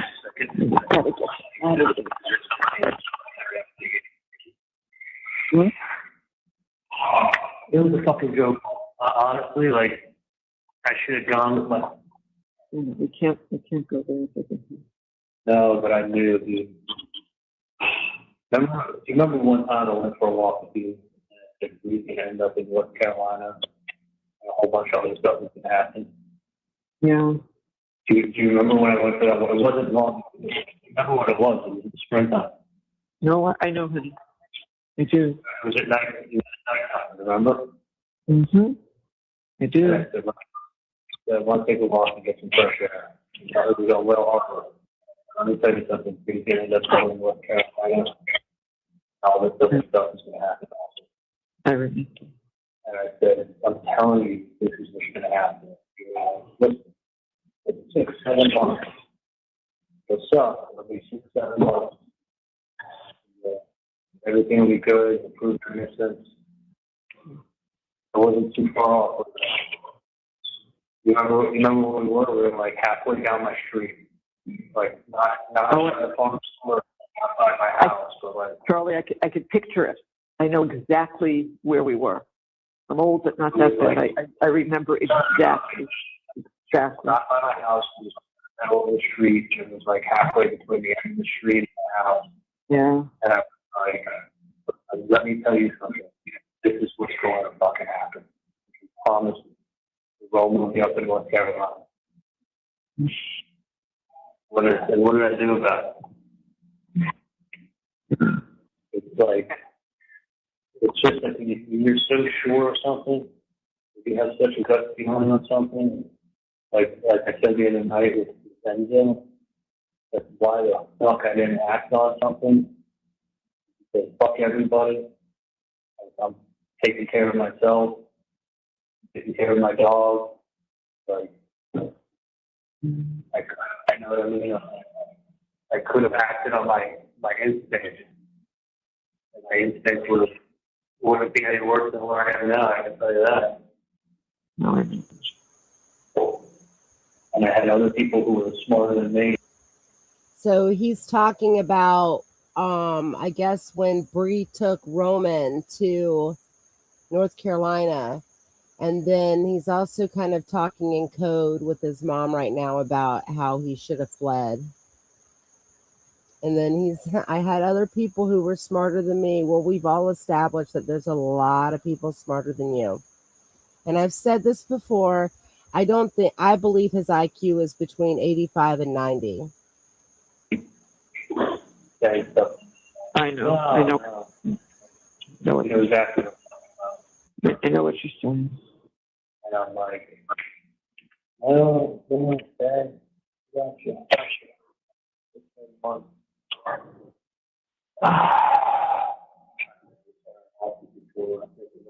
House and everything.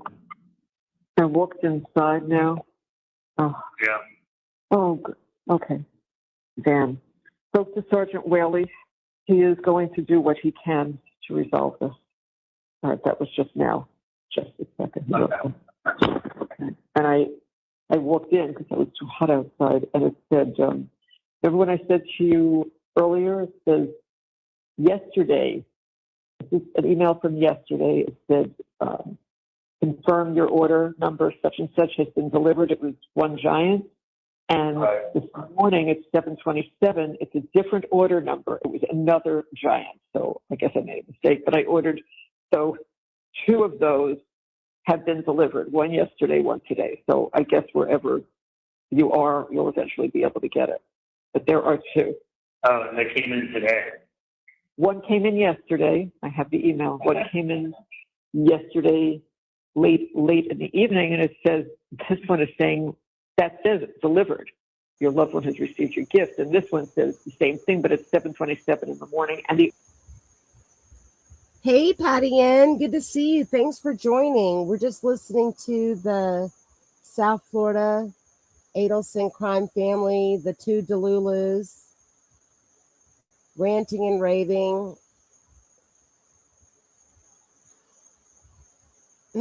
Charlie's complaining about Georgia. You guys, right now, Donna is talking to him about the gift packages that she's purchased for him. I guess one's called a giant, whatever. It's like commissary. And they've been delivered, but because he's in like the protective mental health section, because he's been convicted and going to prison for life, so he has to be observed for a few days. He's not able to get any of that stuff. He can't have anything. order numbers are different. So it's not a repeat of the same order. There's 2 separate ones. So just so you know. I'm just curious, when did you place that order? Let's see if I can find the date. I can find the date. I just have to go back. Let's see. Order number. Let me go back to history. Hold on. 461 and 481. Okay, I have to go back onto the website to do it for the trial. Let me just have to just pull up like the history. Not I have to go back all the way. I can't get it from there. Let me look at the email. Let me try this one. Let me just tell Dan that I told you. Hold on a second. Okay. When did you there with that? She's gone and Dad just came upstairs, so you walked her down, Harvey? Yeah. I know. I've been on the phone. Okay. Let me just see. 28. Yeah. Your eye care order. Let me just see. 959. One of them was ordered on, where's the date on this? Where's the email? One of them was ordered October 28th. And the second one, and had not been delivered yet. That was 959. And the second one was ordered, this one. I can't see the date. I don't know, but they are, they are definitely 2 separate orders. So, because they have 2 separate order numbers. So that's why I know it's not a repeat of the same one. So if there's any issue, I'll just give you the order numbers, okay? But they definitely, so they just 2 of those. The first trial had a million things against her, and not top lawyers, and no jury consultants. She had 3 people that voted for her. Surely, because it's the jury, no matter. The whole thing is it's the jury. Yeah, but by the time my case came up, the plaintiff had court all over the place. Yeah. I mean, literally, Mom. I know. It's not. I just. What's the same now? That's fine. We'll figure it out this week. When I get out of there, I'll have to leave the packages. I mean, I may very well have I may have gotten the package last Monday. I probably did when I came back from trial that night to get it. No, not according to this. Oh yeah, Monday. That's right. That would have been okay. It may be, Charlie. It may be. Yeah. That picture that I got in my kitchen above the dog bowl. Yeah. Whatever you do, don't throw that picture away. I wouldn't do that. Nobody's going to touch it. I got another picture of me holding Roman when I was sitting in the black car and he was sitting on my lap. I know. I have that picture. I have a copy of that picture. have it in my album. So my house, I will, yes, I will. Don't worry, none of those pictures are going anywhere. Nothing is going anywhere. I just don't want, like, I mean, you know, it's so, like, I think, like, just can't remember your picture. You have no idea, man. I remember one thing I did when I was with the, I did everything again. He will come visit. He will know you. Trust me, Charlie. He'll recognize you. Trust me. It's gonna fucking kill me to see my kids in class. It's gonna kill me to see him show up in a fucking prison.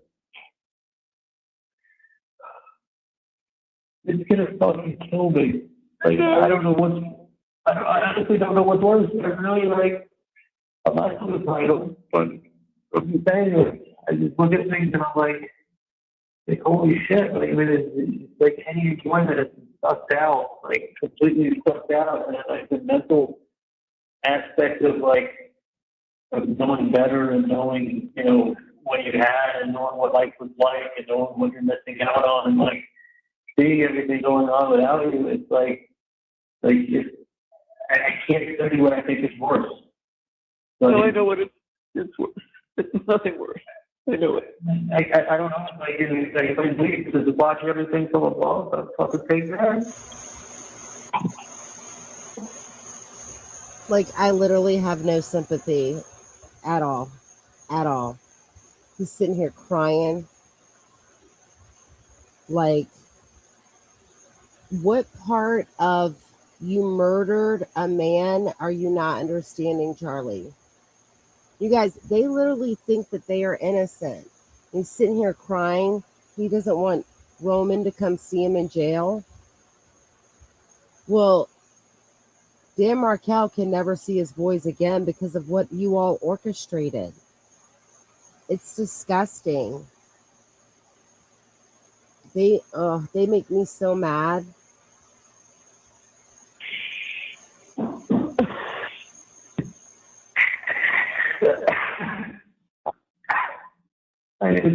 You have to understand, Mom, it's everything all at once. I know. I'm not sure at all, but I get why they come on here. I mean, it's like, it's protocol, Charlie. You know, it's just what they do. yeah, it knows everything and anything, any facet of possible enjoyment, everything that you can possibly enjoy is going to be mental torture. What you're missing, you know. I mean, it's buried in concrete. You can hear, you can see, you can talk. You're like, if the world's going on around you, you're just trapped. It's like, it's rough. Well, It's very rough. It's very rough. You know, I talked to Dan, Dan's realistic, and he's like, look, you know, you got to pray for a miracle. Right. Yeah. We have to do. I'm not grasping at straws, but we are trying anything and everything. So we're just trying.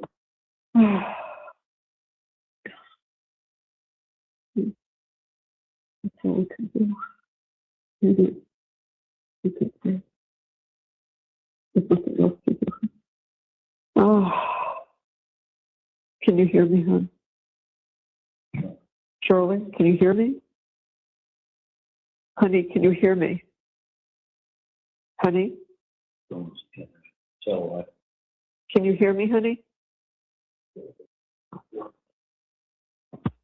Thank you for watching. Please like, subscribe, and turn on. Okay.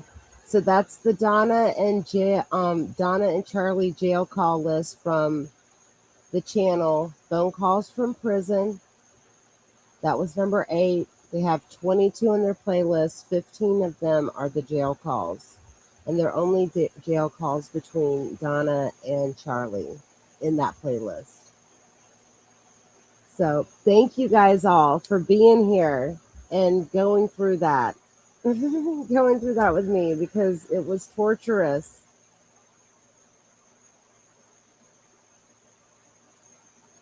but I don't know. They're getting their just desserts. So before, let's see, before I go, oops. Okay. I want to thank everyone for being here. And before I go, I'm going to go ahead and play a song I wrote. And it's not about anybody in particular in society. It's called New Hair, New Name.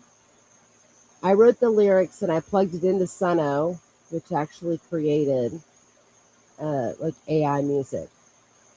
Okay. Sorry, I have to get it set up. Thank you.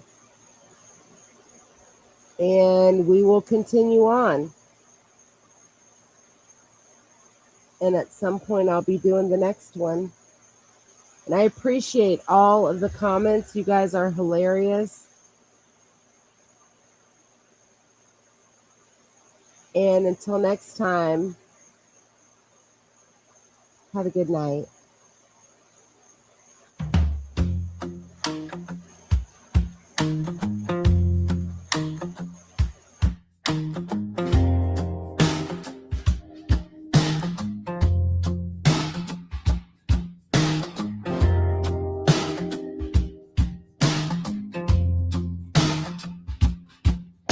She traded in the blonde blowout for a curly flame. Walked out the salon with a brand new name. Different signature, different shade of blue. Whispers all around said, we all know it's you.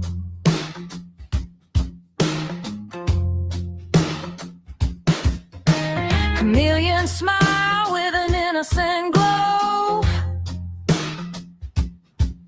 The facade behind the door swung open slow. She never heard the word no for long. Deceit and spite kept carrying on. Mama made the phone calls, brother tried to keep it clean, polished every headline till it barely could be seen. Silk gloves hiding fingerprints nobody could ignore. Truth kept knocking behind the locked door. New hair, new name, same old game, changing every picture but the story stays the same. Diamonds in the daylight, secrets after dark, trying to outrun the echo of a single spark. She's living like a queen, soon to be on the lam. She can't pretend all she wants, but she don't give a damn. You can paint the skyline, rewrite every frame, but you can't fool forever with new hair, new name.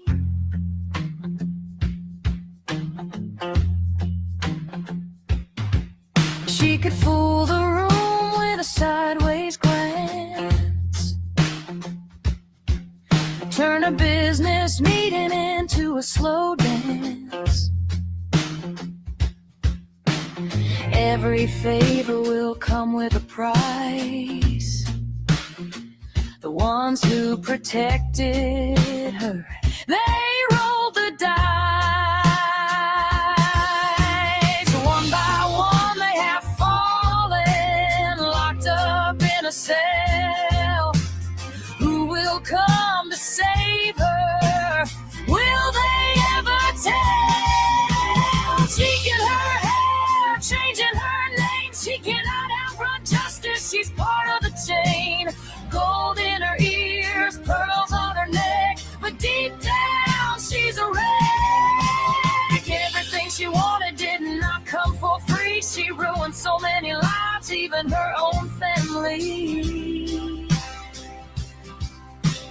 Justice walks slowly, gossip runs fast. Some stories fade, but some outlast.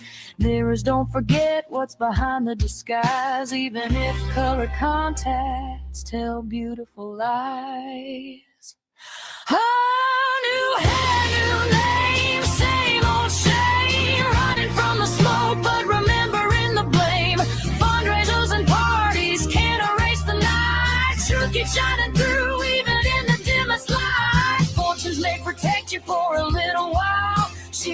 be dressed up in a perfect smile. Curtains always fall at the end of every play. You can change your look, but the truth won't fade away.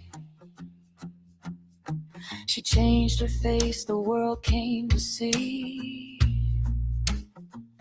But she never could change his memory.